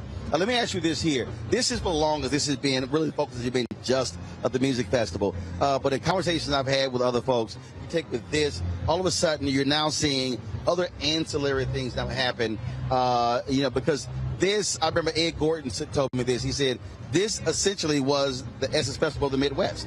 This was like the main thing, Chicago, Detroit, Cleveland, people coming from all over the Midwest. So do you see this going beyond just concerts and really sort of expanding to other things? Of course, we covered the event on the hip hop panel on Thursday. Do you sort of see that happening? I refer to this week as Blackly Black in Cincinnati, right? You look at what we've done. This week started with Black Tech Week, right? And then, with Flagship Capital and Candace and people Brian, texted me like crazy, thinking I was here for that, and I was like, no, I'm here for the music festival. But 3,000 black entrepreneurs connecting with each other, connecting with VCs, connecting with major companies like P&G and G and Fifth Third and Kroger and others, because that's where that ecosystem is going. This weekend, Black Music Walk of Fame. We got Festival 513 and the Cincinnati Music Festival, the largest urban music festival in the country, going on more than 50 years. There's a lot that happens, but this is when we can bring critical mass and demonstrate that, yes, we can come and have a good time with music, not taking anything away with it, but we can also do business as well. We've got music, we've got arts, we've got culture. So this is really an opportunity for us to put an exclamation point on what many people who live here in Cincinnati know is happening 365 days of the year. Oh. Well, look, we appreciate it. Glad to be here. We're going to be a lot of content that we've shared, been posting on social. We're going to be, of course, also having it on the Black Star Network all next week as well. And so we certainly appreciate it. Appreciate you, my brother. Lots more stuff to cover. Of course, we're going to go take a shower, then get ready for the concerts tonight. Because earlier it was perfect. It was like 78. The sun is glistening right now. And it came out. But from Houston, this ain't no big deal. This is like a winter day. So, All right, winter day. It's a winter day in H-Town. If we were in Houston right now, it'd be about 105. I'm going to let y'all have it. And this tent probably be extended a little further. David, I appreciate it. Appreciate you, Roland. Thanks a bunch. Take care. Folks, right now, Ohio players, they are performing on the stage right over there. You got the audience that's out there as well. And so it's been a fantastic day thus far. We're going to shut down, close out this part of the broadcast, rest up a bit. We're going to be at the concerts tonight. You've got Snoop Dogg, you got Babyface, you got P-Funk. They're going to be performing as well. So we're going to be, of course, doing some interviews there. You'll be able to see that stuff. So go to our social, all of our social channels, Instagram, Fanbase, Facebook, Twitter, LinkedIn, Snapchat, TikTok, Tumblr. We're on all of those. We're posting stuff throughout the weekend. Then, of course, for our show on Monday, we're going to have a recap as well. And look, I know a lot of y'all were watching the program on the inside. Their feed went down 4 or 5 different times. It's all good. We're getting a copy of the whole program, and then we're going to restream the entire induction ceremony on the Black Star Network. So don't worry about it. We're making it happen as we speak. And so we're going to have that for you. And so, again, check all of our coverage out of the Cincinnati Music Festival, courtesy of Procter & Gamble. All you got to do is, again, go to our Black Star Network app. You can check it all out there. Go to our YouTube channel. And don't forget, our 24-hour, 7-day-a-week streaming channel is now on Amazon News. Go to Amazon Fire, check it out. And we just launched this week on Plex TV. So you can check out our 24-hour channel on all those platforms as well. And so we got it covered, whether it's on our app, whether it's on our YouTube channel, whether it's on our fast channels, and also on our social media. We've got it completely covered, and so you don't want to miss it. Great conversations with Dougie Fresh. You're going to love the Jodeci interview that we did, hanging out with them last night. And got some great stuff for you. So we appreciate all of y'all who've been tuning in to the Black Star Network for the last couple of days. More to come as well. So time for a break. Get some water, take a shower, get something to eat. Then I'll see y'all back on the show again. And you definitely want to tune in on Monday for the great stuff we got. So thank you so very much. Shout out to our crew as well. Thank you so very much. I'll see y'all later right here on the Black Star Network. I'm Roland Martin. Hi!